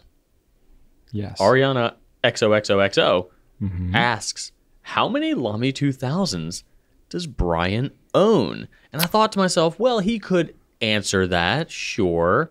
Or he could show us. It. Yeah. Hey! Never one to shy away from talking about a LAMY 2000. Yes, we know that. So Brian has brought his army of LAMY 2000s.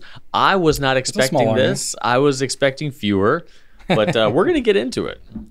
And you're going to see what I see. Yes. All right. Look at that. My goodness. Yes. How many are we looking at here, Brian? Good question. 2, 4, 6, 8, 10, 12, 14. 14 LAMY 2Ks. And I technically own another one, but I lost it and I have never found it yet.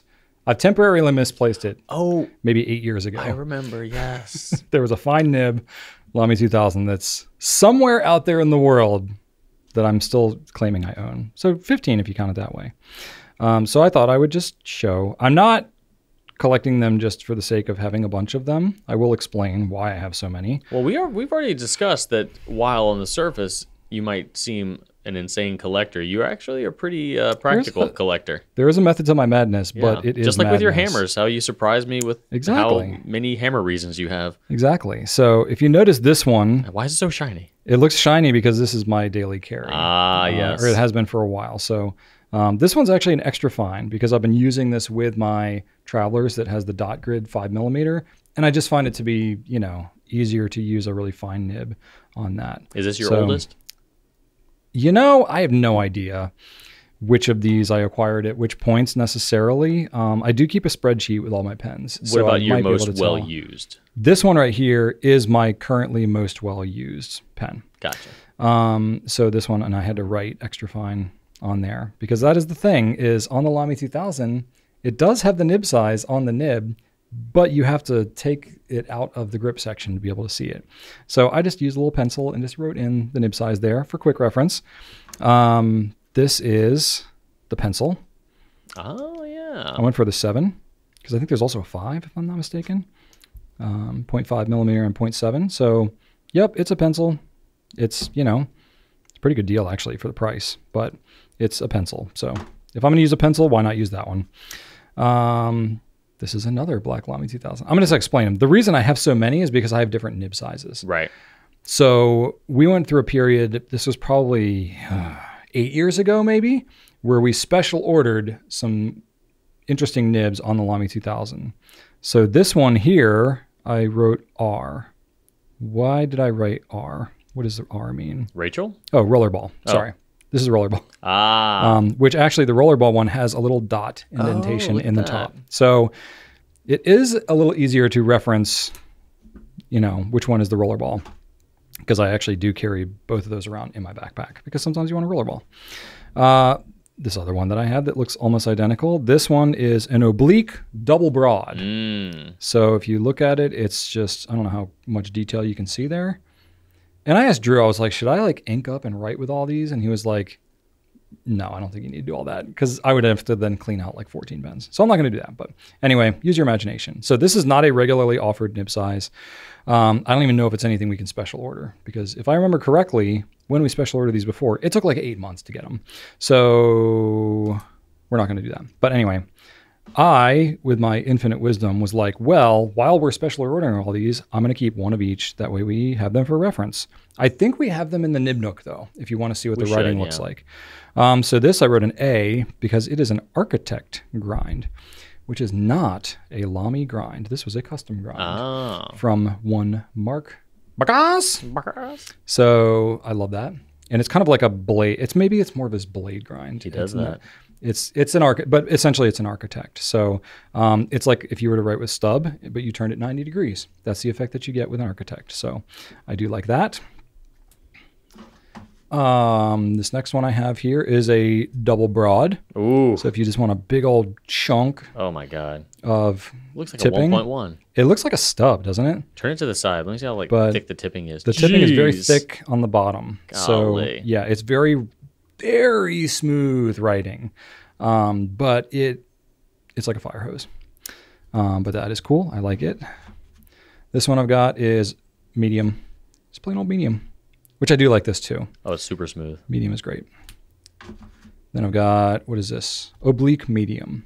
So the oblique, it's kind of like a slanted at a 25 degrees, something like that. Personally, I don't find obliques to really make that much of a difference with the way I write. Some people swear by them and think it makes a big difference. There's an oblique broad, so similar slanty idea. And these are all what we call left foot obliques. So they're all slanting kind of down that way, as opposed to slanting the other way, which you would want if you were left-handed. So that's that. I'll move it along here. This is just a broad, plain old broad, which is still pretty chunkerific, so also a little squarish looking there, but it's nice and rounded on the bottom. So it maybe has a hint of stubbiness when it writes, but it's pretty rounded. Oh, we're getting into the crazy ones now. These are the limited editions, right? So this is the blue one that they did. I don't remember what year. Probably could have looked that up. But it's a navy. They only did, how many of them? It's got the number on here. 1919. They also called this the Bauhaus. Yes. There you go. So it's literally just a blue LAMY 2000. But it does have a different... It's I think it's a platinum coated clip or something. So it's a shinier than normal. Yeah. So whereas you can see the regular clip is the brushed stainless. But it's not a blue clip though. It's not a blue clip, but it's mirror polished. But this brown one does have kind of a brownish clip. It does. It does. So I don't know what they did to make that happen, but yeah, this was another limited edition one. They did... How many of this one? 3,300 of these ones. Did this have a particular name to it, like the Bauhaus? That's a good question. I don't remember. I don't remember if it did either, but there you go. Can you hold that up next to a black one so I can see because it looks kind of black. Okay, there you go. Yeah, now you can tell the difference. You can see by comparison. Yeah. And again, it's got the mirrored finish to it as well. But yeah. Yeah, it's probably the phone is probably like color correcting and adjusting. No, it looks like it when you have the black next to it. Yeah, by comparison there. And then this was the black amber. So this was a metal pen, so sort of like the stainless 2000. It also has the mirror, kind of finish on the clip. And it's no ink window or anything. But this is I don't remember what the finish is exactly. Exactly. But it's darker than the stainless steel. It is, which is the last one that I had to show here. So that's the stainless steel. It's kind of schmutzy because I had put tape on it for some reason. And then, but that also has the mirrored clip. So I guess that's just like what they do for the stainless one. And they just have variants of that for the limited editions. You know what the black amber they did. The black amber kind of reminds me of the Palladium Studio. It does, yeah. It's got that kind of like matte kind of finish to it. I was wondering, like, is it palladium? But it's darker than a palladium. The palladium is more like this kind of silvery color, but with that same texture. But with this exact kind of like, that soft look.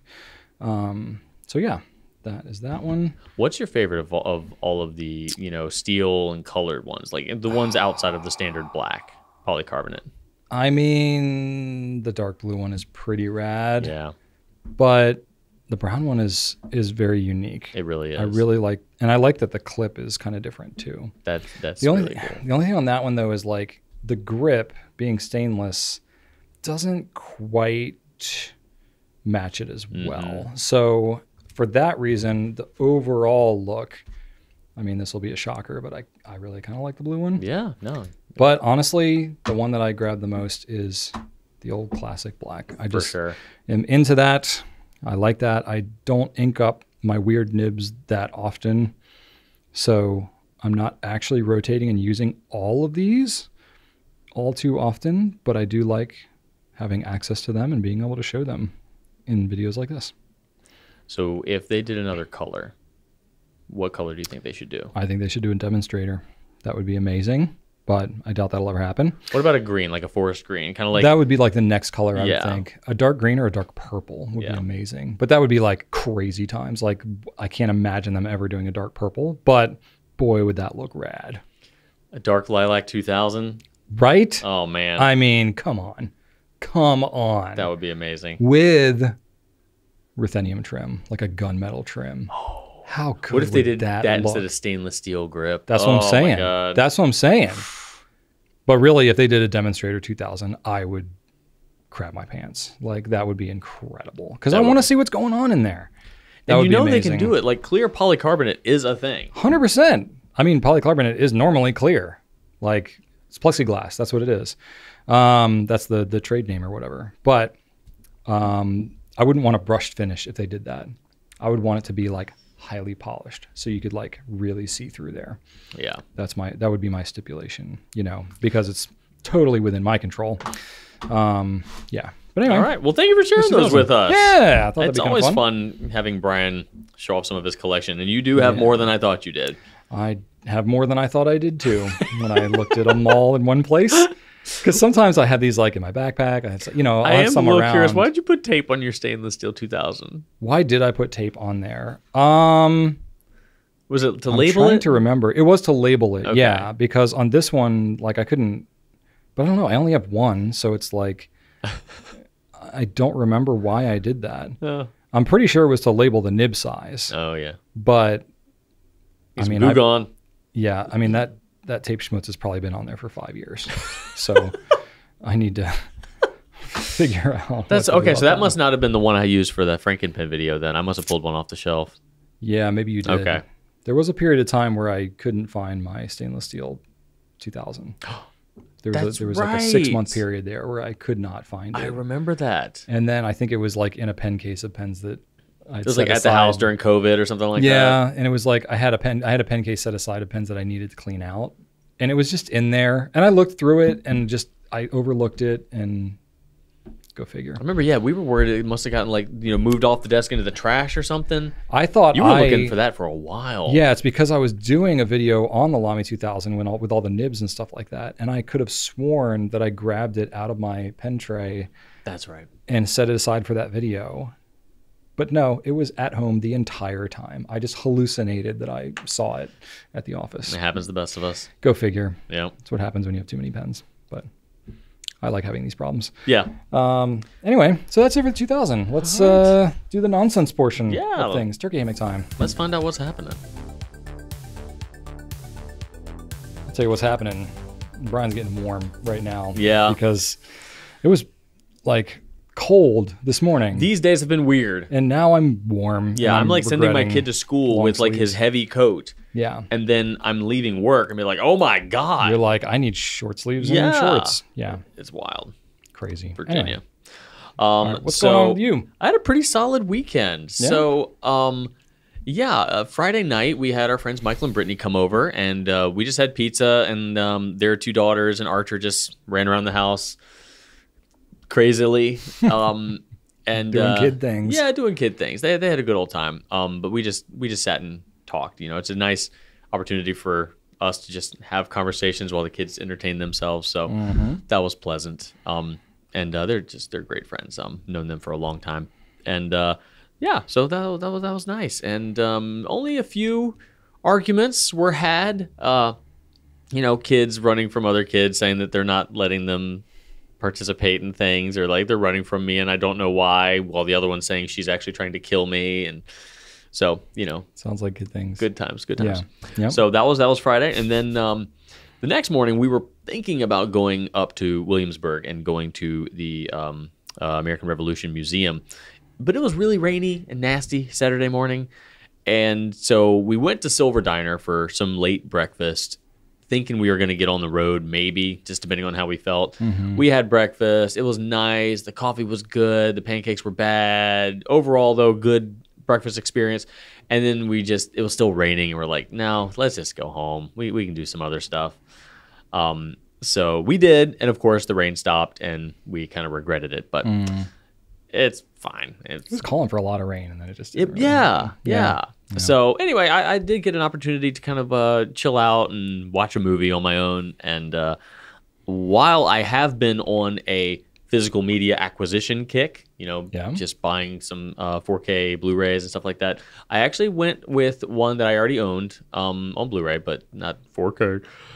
Watched Christopher Nolan's The Prestige. Oh, you've seen that one? I've seen it. So good. I've only seen it once. So good. Yeah. Well, I mean, it has a twist big ending. Reveal. Yeah. Well, here's the thing about that is like, no matter how many times you see it, regardless of whether or not you know what's going to happen at the end, the reveal makes you pay attention to different things throughout the movie on your repeat viewings. Gotcha. Okay. And there's so it's like a high rewatchability factor. Absolutely. Okay. Absolutely. And I'm still picking up things and finding out like, oh, they did that on purpose, and it's so rewatchable, and I really, really love it. Like Inception was a good Nolan film with a constant reveal, like, oh, actually, this is what it is. Oh, it's actually another layer. I had to watch it like 4 times just to understand what even happened. But then once you get it and you rewatch it, like the whole like city being folded in half, like Marvel's done that like a couple times since then. So it's less of a it was novel at the time. It was, but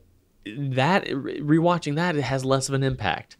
So I still put like Interstellar and Prestige in my like top 2. I haven't seen Interstellar. I need to. That's another one that I can just keep on watching. Yeah, because you get enough of it the first time, but it's still a lot to take in.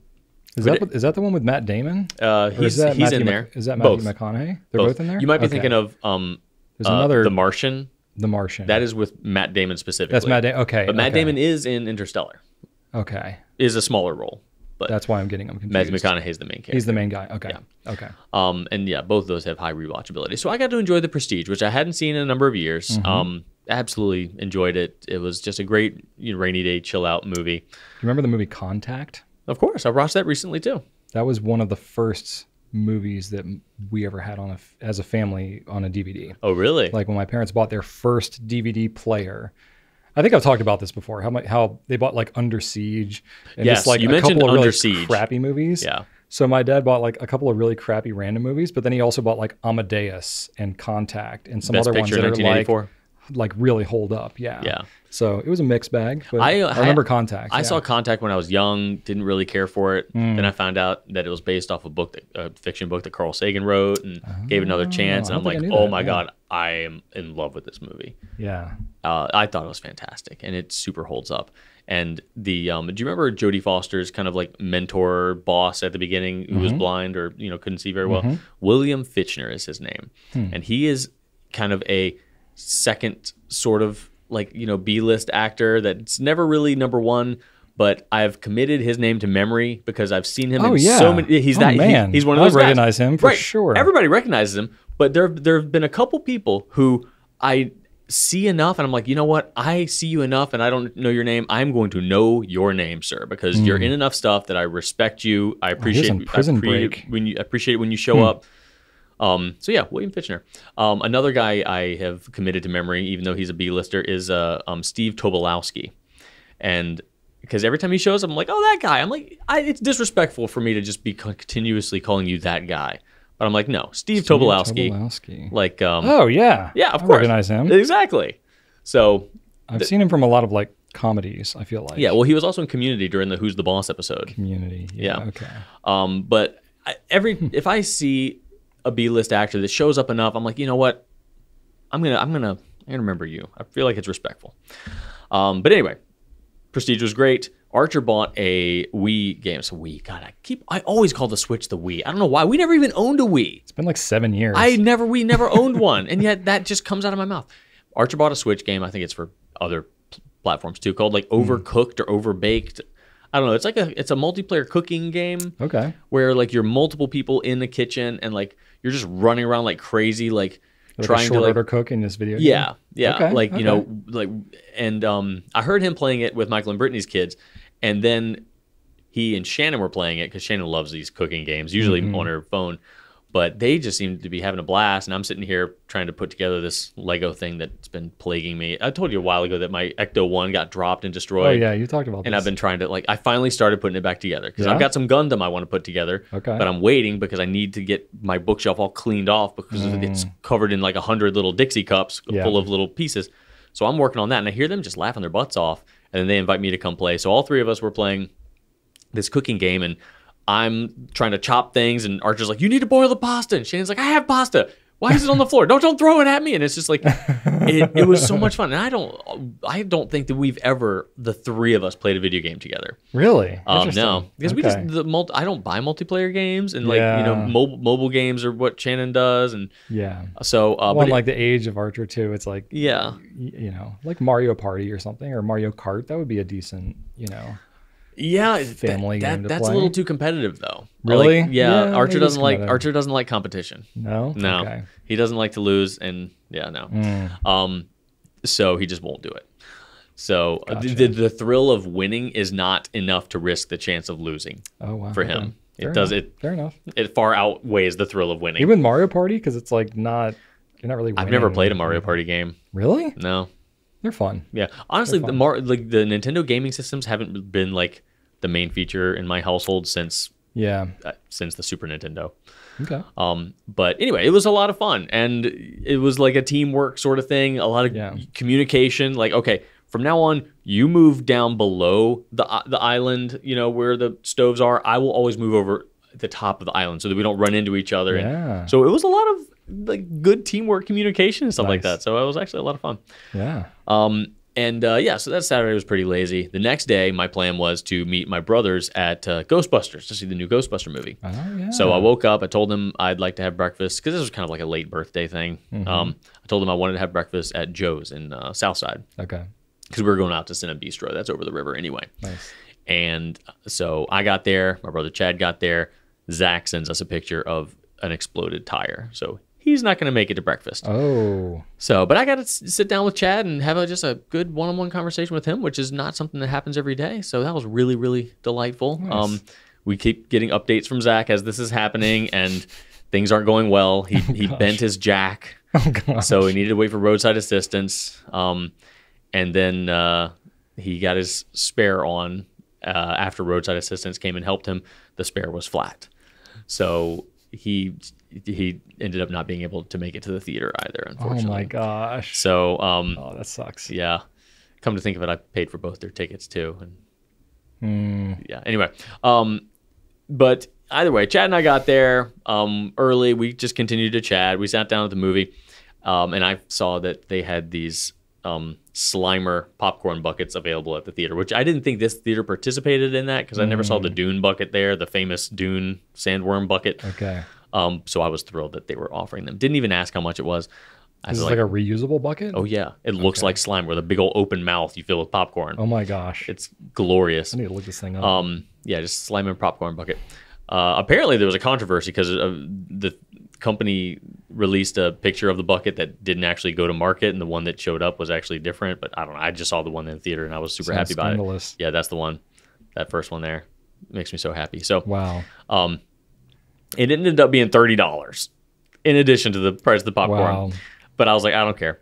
And here I am sitting at the sitting in my seat. You know, it's in a bistro, so I have my little table there. On eBay, it's $55. There you go. So what a deal.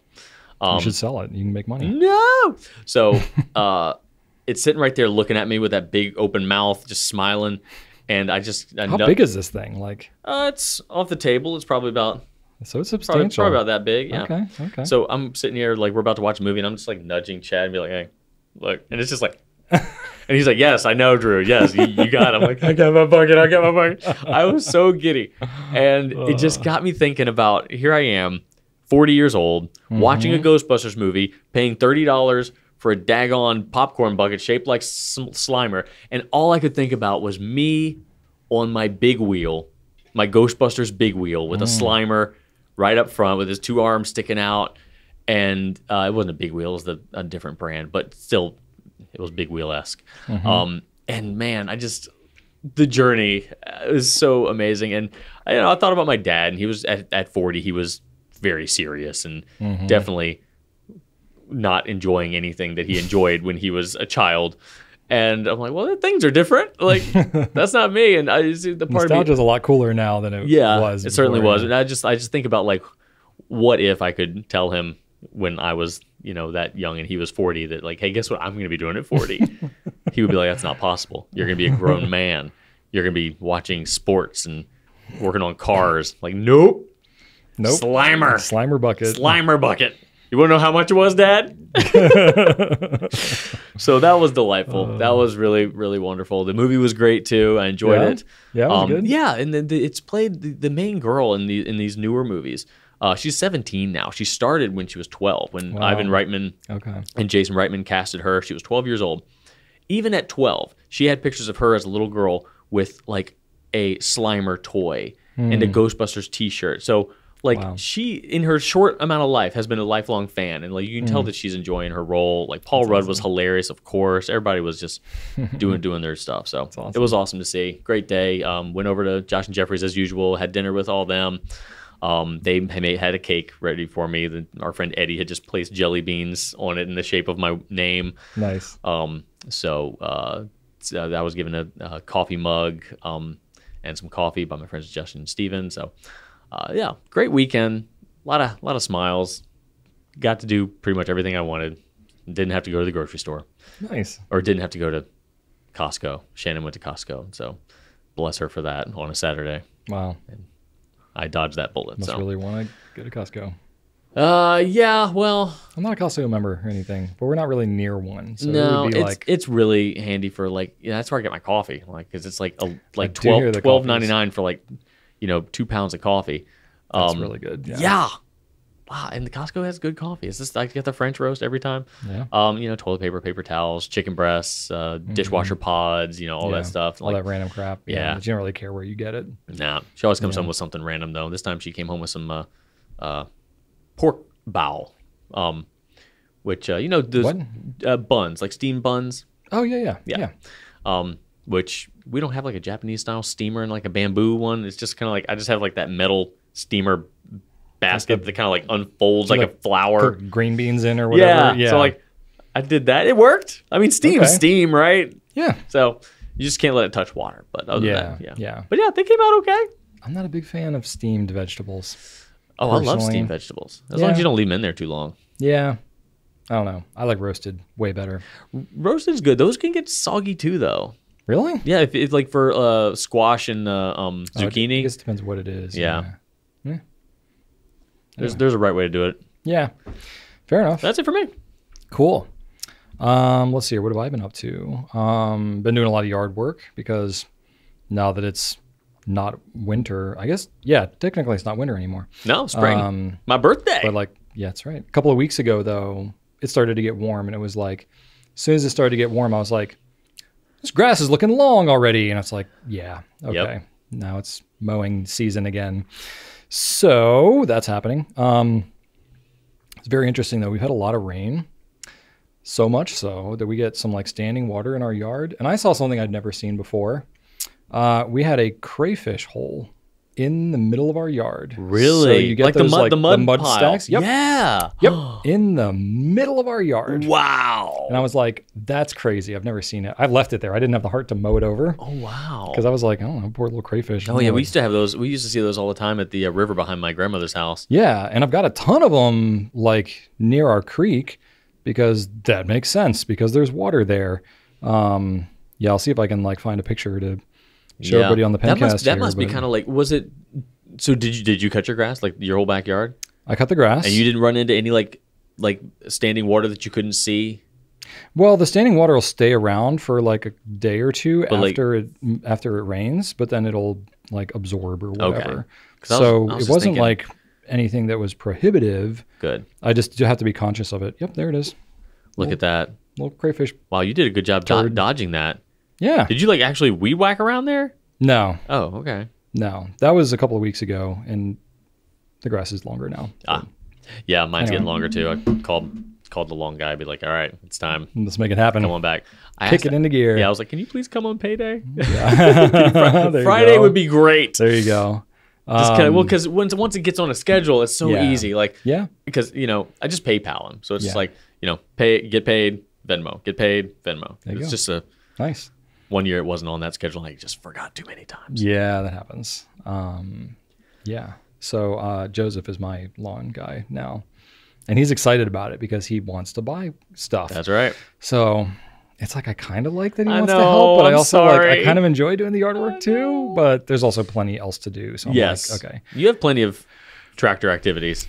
I definitely have a lot of. Well, we'll talk about it because I'm going to talk about all the projects I'm doing right now. But no, I mean So I'm gonna have him start mowing again, but I'm not gonna have him do like the aerating and the seeding and fertilizing, all that type of stuff. So I do have I have a pretty decent sized yard.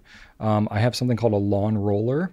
It's essentially a giant rolling pin that you pull behind a lawnmower. Yeah, I think you mentioned that last year. Yeah, it's like a giant metal tube that I fill with water, and I just roll it across the yard because we have so many voles and things that are just tearing up the yard all the time. So I find it to be tremendously helpful while the grass is still kind of like wet, not soggy wet, but like moist. I roll the yard that way; it kind of smooths everything out, and then I aerate it because after I've compacted everything down, I aerate it so that I kind of let it breathe a little bit. And then I've never fertilized my yard, ever. I've done lime before, but I've never fertilized. And I've tried to you can learn anything on YouTube these days. I've tried to learn about grass stuff on YouTube, but it's like you either find videos of people that are like just cutting grass, which is honestly okay content to watch just as brainless. It's kind of like watching somebody like power washing or something. It's like, it's just satisfying to like see the change that happens when there's like a really crazy tall grass and people are like cutting it like sped up and stuff like that. Yeah, I've seen some stuff on Instagram about that. Yeah. Like a guy who will just like volunteer to cut this tremendously overgrown yard. I get a lot of that in my algorithm. Yeah. Probably because of everything else I follow. But so you either get that type of stuff or you get people that are like so deep on the yard stuff. And it's like deep into the science and all these chemicals and all these other things. And they're not often like in our area. And it's like very like weather dependent and type of soil you have and all that kind of stuff. And I'm like, I need something like in between. I want to like have somewhat slightly better grass, but I do not want to be like a grass person. Yeah, you've for years been satisfied with country grass, as you've called it. Yeah, if it's green and covers the dirt. Yeah. But, it's mostly green and mostly covers the dirt. But there's definitely points where that's not happening. And I've got like spots of my yard near the trees where it's like grass doesn't really grow there, but moss grows on it and stuff like that. And I'm like, why is that happening?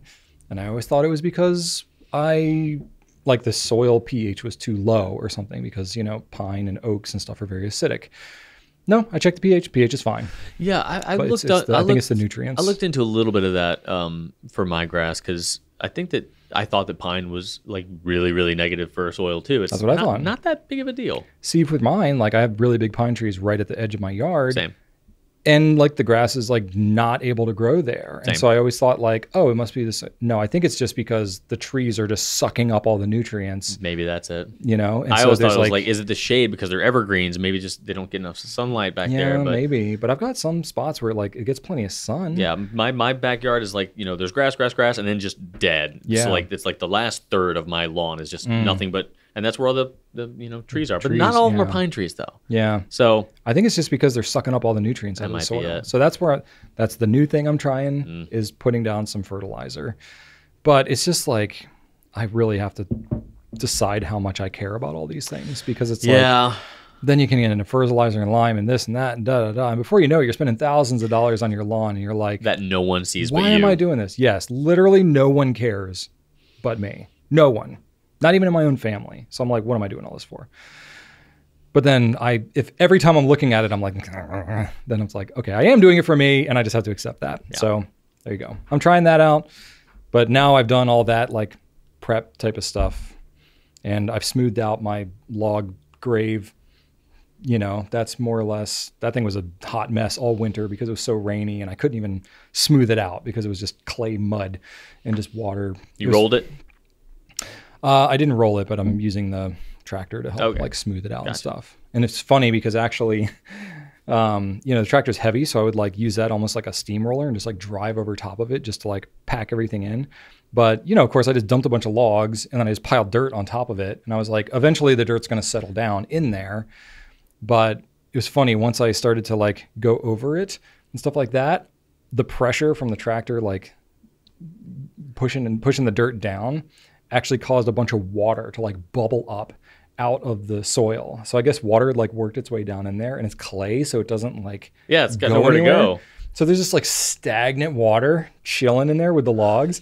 So when I was driving over top of it, it was just like seeping all up out of the ground and just like coming out. And I was like, that's crazy. I've never seen that happen before. It was like a spring coming out of the yard. Oh, but wild. I just, drove over it a bunch and got all the water out of there, packed more dirt down, and now it's not doing it anymore. So I was like, okay, now I'll smooth it out. Seeded a little bit and just let it do its thing. So making progress there. No one cares. And I'm at the point now where my kids, they're 12 and 14, and they're a large 12 and 14. They've got my genes. So we have this like play set. Everybody knows you don't wear jeans. You wear cargo shorts. I do wear jeans, but I know, I'm just jean joke.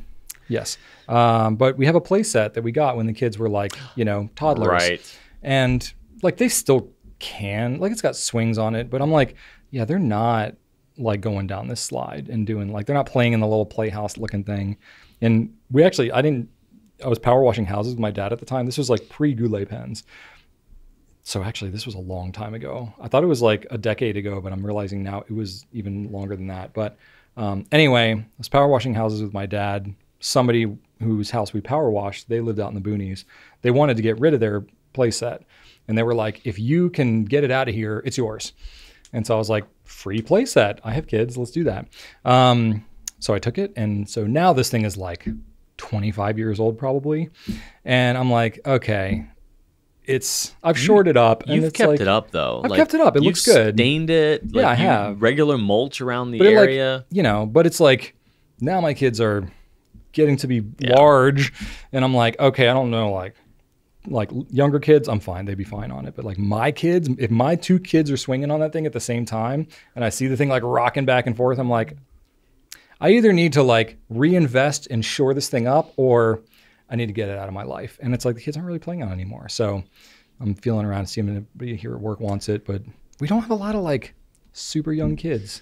here at work anymore for this giant playset. So I don't know. We'll see. I might end up getting rid of that, but I'm still debating because I need to know, like, am I getting rid of it by like breaking it down in a way that somebody can take it and reinstall it? Or are you burying it in your yard? Taking a chainsaw to it and throwing it in the woods. Yeah. I could bury it in the yard, but it's like, you know, rot resistant wood. So it's like not going to go anywhere for a long time. No, but it'll eventually go down. Anyway, so I'm deciding what to do with that. Let's see here. I am polishing my car headlights. That's pretty exciting. Which is actually not that bad because I did it before and I sucked at it. Really? Yeah, I did.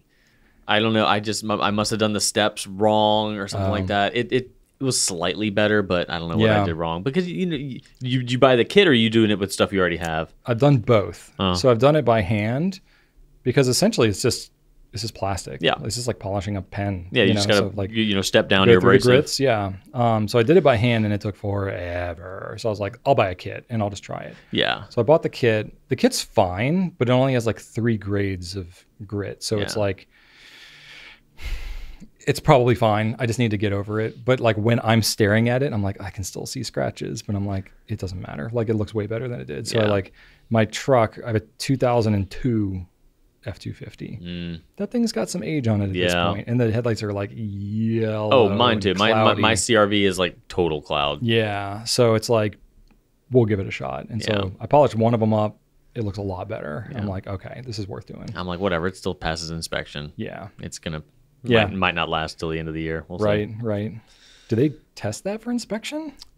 Like the strength of your headlights? I know that they like adjust headlights, but I'm sure that they adjust them to make sure that they're not. But like as long as light gets out of them, like whatever, they're doing their job. I mean, you can always, if you don't care what they look like, you can always just get stronger bulbs. Yeah. That just blast more light to go through the cloudiness of the headlights. So that's an option too. It's fine. Honestly, that car's not winning any aesthetic awards anyway.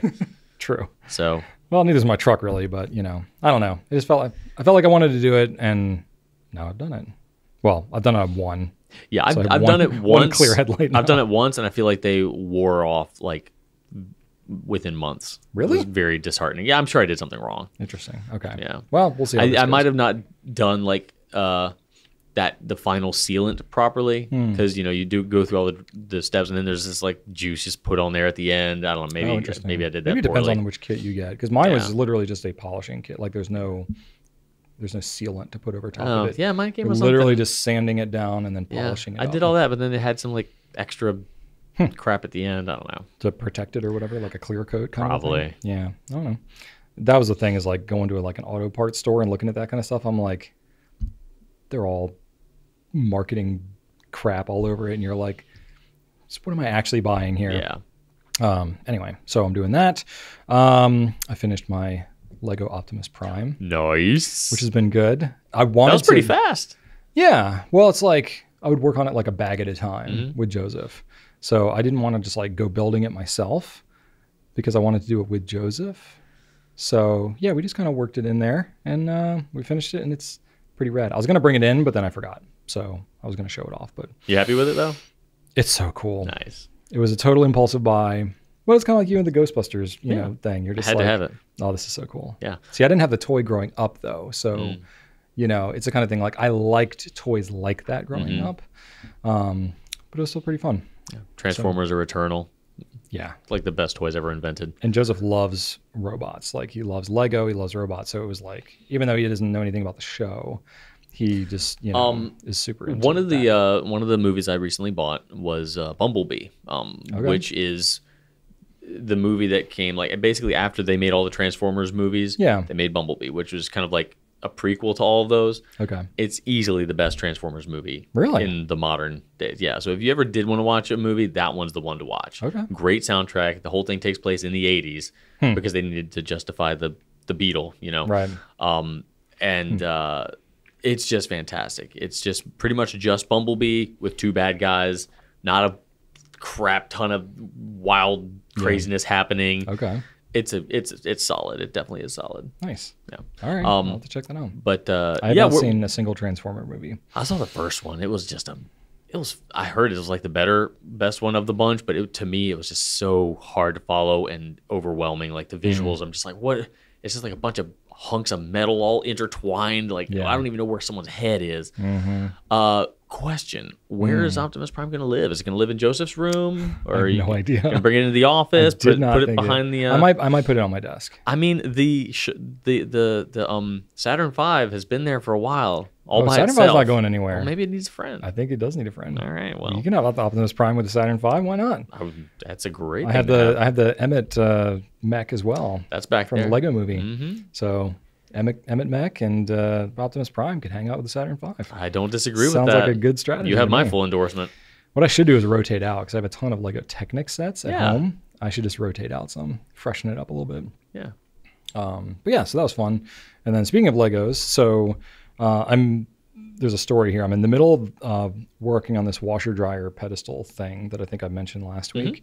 So that is in process, and it got to the point this weekend where I was like, all right, I think I've built the thing. Now I need to start installing the thing.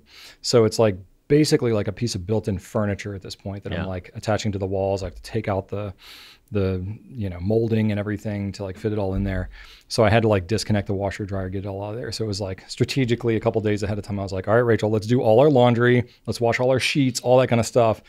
Because I know like the pressure's on once we, pull out this washer dryer. You should probably turn the pressure off though. Right. Exactly. So we started that this weekend, and then Ellie wants to go to the amusement park because it just opened up this weekend. So I'm trying to like convince her why no, we can't, because I'm in the middle of this project. Thankfully, we were able to get her together with a friend. That was fine. But then Joseph wanted to go to Bricks and Minifigs and Second and Charles to look for used Legos because he wants to look for like, especially he's been really into like the Hero Factory and the Bionicle. So like stuff that's not made anymore. And I'm like, great.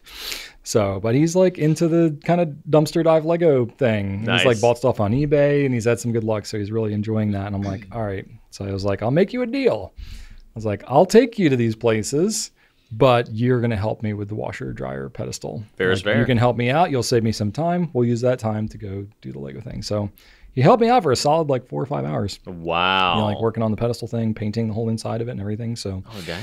That helped. That was on Saturday. And then we went out to, Bricks and Minifigs and Second and Charles. And I also went to Second and Charles this weekend. Did you? Mm-hmm. When did you go? This was past each other. This was Sunday. Okay. Because we talked about going Saturday and we didn't. And then I was like, we should go. Or maybe it was Saturday. Either way, I bought a movie that I already had. Oh. Yep. I bought Star Wars Force Awakens on what I thought was a 4K disc because normally those are black and Blu-rays are blue cases. It just happened to be a Blu-ray that was in a black case. Oh. But it was $11.99. I'm like, what a steal. You already have this one, buddy. Can you return it? It's $11.99. It's whatever. I still own it. I put it up in the attic with the rest. Yeah, fair enough. That's fine. Felt stupid though. Yeah. So, I'm like there with Joseph, but I'm like, what is there for me to do? Because like he wants to go there just to literally, they have like a giant table of old Legos, and you're like Bricks and Minifigs. At both. At both. Oh, Second and Charles has the same thing too, where it's just like a table filled with old Legos. Yeah. And you have like bags or cups or whatever, and you just fill it with whatever, and then you pay by the whatever the amount is that you filled in there. So I'm sitting and I'm just like bored to death. So, at Second and Charles? Yeah. Brian, that's one of the most fun stores to be around. They have tons of books. They have vinyl records. They have comic books, video games, action figures. See, I don't collect any of that stuff. It's still fun to look at. They even have like vintage toys from the 90s that we used to have. Fair enough. Well, so we started out Bricks and Minifigs, and I was like, okay, that can get boring quick. Literally I've just been there sitting before. there. Yeah. I'm with you there. So I was like, you know what? I've thought about, have you seen the Lego like art, like mosaic things where it's basically like a plate and a bunch of little studs? Yeah, usually there's like, 3 different designs you can do, something like that. Yeah. But they're like not cheap. And I was like, there's definitely plenty of studs. And if you're like buying it by the bag, you can fill a lot of freaking studs in a little bag. And I was like, well, if I'm going to be sitting at Bricks and Minifigs for like an hour and a half anyway, why don't I just sort through and find all the studs and do a mosaic? So that's what I did the whole time. I was just sorting through a table looking for a bunch of one-piece studs. How long were you there? We were there for a while. Joseph's not messing around. That sounds like a long time. It was a long time. My fingers were sore at the end of it because I was like picking up just these little individual studs and pieces the whole time. So, oh my God. Could you have just like waited in the car? I guess, but I'm like trying to be there with Joseph. And, and it was the kind of thing like once I was already there and I was looking for studs, and plus like he's looking for stuff too. Yeah. So I'm sort of like on the lookout for things that he wants, and we're both sort of looking through it. So, but it ended up being kind of fun. And then the funny thing is like these little studs don't take up any space. So I had like a whole cup of studs, and then he had his bag, and I was like, remember how like the whole like rocks and then the smaller rocks and the sand and all that. So like he had his whole bag of stuff, and I just took all my studs and just like poured it into his bag and shook it around. I was like, it literally just fills in the empty space. Oh, so that's it's like amazing. Free studs. Free studs. And a bunch of like little Lego Technic like joint pieces, like the little blue and the black ones and stuff like that. So I was like, well, I have a lot of Lego Technic. Let me just pick up all those that I find too. More bang for your buck. A ton of little Lego pieces now that were essentially free. So I was like, well, I'm already here anyway. Might as well get some free Legos. So that's what I did at Bricks and Minifigs. And then that's what I also did at Second and Charles. So it's kind of like, well, I'm already in Lego finding mode. Nice. So that's what we did. And then we ate out together at Arby's. Nice. Got myself a French dip. We just talked about this. Well, because you mentioned that was your go-to, and I was like, that's the crazy thing was, we also went to Arby's right after Second and Charles, where I got that same Arby's where I got a French dip. That's crazy. That's wild. That must have been on Sunday because I went on Saturday. I really don't remember. We were there like till close, so it was like right. Oh no, this was right around lunchtime. Oh, okay. Yeah. Wow, that's eerie. Well, it's really close to my house too. It's not close to mine. Yeah, I know. But the Arby's is like right there. So it's natural. It used to have a tree in it. I was really upset when they did the remodel. Yeah. Arby's is still a fast food restaurant that you don't feel weird eating inside of. Yeah, it's like not gross. No. Like most other restaurants. Yeah. It's pretty pleasant. And the manager there was super nice. Like very cheery, great customer service. And I was like, I will come back here. It wasn't this last time. Made it the whole experience. Yeah. But the previous time, there was a manager there that was just like hunting for discounts to give us. He was just like, oh, you know what? Here, give him this. Here, type this in. And he was just like randomly just giving us a bunch of coupons. We're like, oh my God, thank you. Yeah. That's cool. Awesome. So that was fun. So don't know what I'm going to do with that. Joseph was building Legos for the rest of the weekend after that. But yeah, the washer dryer pedestal thing. So as it stands right now, and I do have a couple of pictures to share with everybody so we can include these. The whole thing is built. So like that's what it looked like previously, just kind of the frame of it. But then I have the whole thing built out now, and it's like in place. Wow. So it's very, very solid. I'm going to have like laundry baskets underneath for like the kids' shoes and stuff like that. So it's almost at the point where I can put the washer and dryer on it, but I have some like final fitting to do, and I got to do like a little quarter round molding just to like seal up the little like crack along the wall. So like I've got to do that, but like lint and all that stuff. But I didn't think about that when I bought all the rest of the supplies. So it's like after work today, I've got to go back and get quarter round at the store, because it's like once the washer and dryer is up there, I can't like install quarter round behind it because there's nowhere to move. So it's like I got to go do that now, because otherwise, like each day that goes by, I'm like watching my laundry basket pile up, and it's like feeling the pressure. Yeah. But anyway, that looks great though. Thank you. So it's been a project. After that, it's time for the getting them up top. Yes, which I talked to Rachel and the kids, and they seem pretty motivated to like all four of us as a family. Like we each take a corner and lift them up there. That seems to be the plan. There we go. Like, wasn't going to bank on that, but we did the math on it, and it's like the washer is like 280 pounds. And so we were like, okay, it's like 70 pounds a piece. And we're like, that's manageable. Yeah. Like Ellie was like, I can lift 150 pounds. And I'm like, sure. Not like 2 feet in the air though. But anyway, so they seemed confident they can do it. We'll try, and we'll see how it goes. Just do the washer first. We'll do the heavier one first and see how it goes. But I don't know. We'll find out. I'll have more to report. If you need to, you can use a simple machine for the dryer like that. I do have hoists and snatch blocks and all kinds of things, but like there's nothing to like attach anything to. No. So I would literally need to like build a frame to be able to attach a hoist to, because it's like in my house. I'm not going to just like, if it was in the garage, I'd be like, oh yeah, I'll just screw into like one of the joists. But no, I can't do that. Yeah. So we'll see. Should be an adventure. Anyway, that's all I got. There we go. Adventures are being had. Yes, indeed. So yeah, we'll go ahead and wrap this thing up. All right, I want to thank you all for watching. Please leave us some feedback. Let us know how we're doing. Ask us questions. Ask any questions specific you might have for Janaea, because she's going to be here next week. She will. Not me. Check out gouletpens.com for fountain pen, ink, and paper needs. And subscribe to YouTube, Instagram, TikTok, all the places that we post the things. Now, I have a few different directions that I could go with today's random facts. So I have one that's like more of a philosophical question. And then I have some other just like random facts that I could get into. What do you feel like? Let's go philosophical. This seems different and fresh and unique. Okay. And challenging. So I came across this and I thought it was like, this actually is kind of fitting to fountain pens a little bit. So the question was about, is water wet? Which, you know, ink is mostly water. Mm-hmm. So I was like, is ink actually wet? Okay, so here's the debate that goes on. Okay, so with water, and we can replace that with ink, there's an ongoing debate if water is wet or if it just makes other things wet. So the answer can vary depending on how one defines wetness. And I thought this was like such a Brian answer to a Drew didn't ask kind of a question. So in a general sense, we consider something to be wet if it's covered by or saturated with a liquid, usually water. Mm-hmm. From this perspective, water itself isn't wet because it is the liquid that makes other materials wet. Mm-hmm. Wetness is a description of our experience of water. What happens to us when we come into contact with water in such a way that it impinges on our state of being. We or our possessions get wet.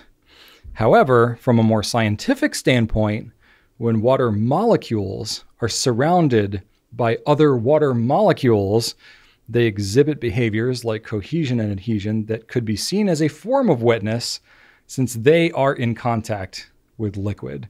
So you have to like drill down a layer deeper into what it is. So while water molecules sticking to each other is what gives water its property to make things wet. So I think it really depends on, do you consider, you know, the context of the wetness that we're talking about here? Does wetness require a substance to be altered by the addition of a liquid? Then the water itself isn't wet. It merely enables other materials to be wet. But on the other hand, considering the interactions at the molecular level, you could argue that water is always in a state that we can associate with wetness. So if you take that and apply that to ink as well, it just made me think, like when we talk about an ink being wet, like wet writing or whatever, it's like, what even is that? Yeah, I'm trying to, you know, my brain immediately goes to analogies. That's just kind of how I process things. And if I take analogies and think like, okay, well, what about red paint is red and it also makes things red. Mm-hmm. Salt is salty and it makes things salty. Mm-hmm. Water is wet and it makes things wet. Like that to me, there seems to be enough analogies to kind of like justify the fact that water is indeed wet. And what you said, consider water to be in and of itself wet. Yeah, especially since you said scientifically, you know, with the cohesion and everything like that. That you could argue that it's actively wetting itself in a lot of ways, like actively. And if those molecules get removed from the water, they stop being wet. So to me, it does sound like water is consistently wetting and re-wetting itself in perpetuity. Yeah, I think I probably fall a little more into that camp. Like water itself. Yeah, it is also surrounded by water, which is wet, so it's wetting itself. Yeah, you know, a little bit. Yeah, because you could remove those molecules, and they would, you know, eventually no longer be wet. They would turn into if you vapor. Remove the water molecules, then it's not water anymore. Well, they're still but that means they're no longer wet. They wouldn't be wet if you remove the water molecules. But were they ever wet to begin with? Is the question. Atomically, they're still like the same. They're the same parts. They just change when you remove them from their environment. I guess I could say it fall for me going with the analogy thing. It's like, can you see darkness? Because darkness is like the absence of there being any light there. Yeah. So like, are you actually seeing anything, or it's just more of it's the absence of seeing something? So like, is darkness actually a thing that you're seeing? Well, yeah, that's kind of like saying is black a color, right? Like, or it's Or no, white, actually. White is the absence of color. Black is all colors. Yeah, like white is white a color. That would be the debate, you know. But that's a bit different than like, you know, kind of trying to differentiate, is water a thing that happens to things, or is it the thing itself, you know? Yeah, the wetness at least. Yeah. You know, that'd be like saying more like, is light bright, or does it just light up other things, you know? So yeah, I'd probably lean more into it's wet. Okay. But what about wet water? That's stuff you said that firefighters use to put out. Yes, you can increase the wetness of water by adding surfactants. So that's definitely wet. Yes. But extra wet, the bonus wetness, wet water. it all has to do with like the adhesion cohesion thing. So okay. I don't know. It is kind of crazy. Yeah. I don't know. That's fun. Interesting. So yeah, leave in the comments. Does any of this make sense to you, or are you totally lost? Because we saved this for the end. Speaking of fun facts, last week you bestowed upon me some deliciously delightful 1984 movie facts, which I had a great time with, so thank you for that. You're welcome. One of the movies I mentioned was Police Academy, which was a 1984 film that was not in the top 10 highest grossing films, I don't think. It was, yeah. It was? Okay. It was, yeah. I received a postcard, a Police Academy postcard, you know, after that. Okay. That just had a quote from the movie and said, you know, made in 1984 on it. No name, don't know who it was from, definitely a listener. Upon closer inspection, I realized this was not a postcard. Someone had cut the front off of a VHS sleeve. Oh my gosh. And made the back a postcard and just mailed me the VHS cover. So, which is amazing, but also like, you destroyed your VHS sleeve. Come on. Maybe the tape went bad or something, and all they had left was the sleeve. It's possible. So they gave the sleeve new life. I have that VHS in my living room. Like, I know it's right up there. Wow. Which is why, to be fair, why I knew 9 out of 10 of those movies is because in my den, most of them are up on my shelf. Yeah. So I see them every day. That's fair. But yeah, that was one of the more interesting pieces of, you know, customer / audience mail that I've received. That's pretty cool. For sure. That's pretty cool. People do listen to what we say on here. Yes, even at the bitter end, apparently. There you go. So there you go. That's it. You'll see Drew next week. You won't see me, but Janae will be here. Right here. She'll sit here. Right there. There you go. Awesome. Thanks so much, Rod. I'm ready. Blah, blah, blah, blah, blah. Thank you so much for watching, everybody, and right on.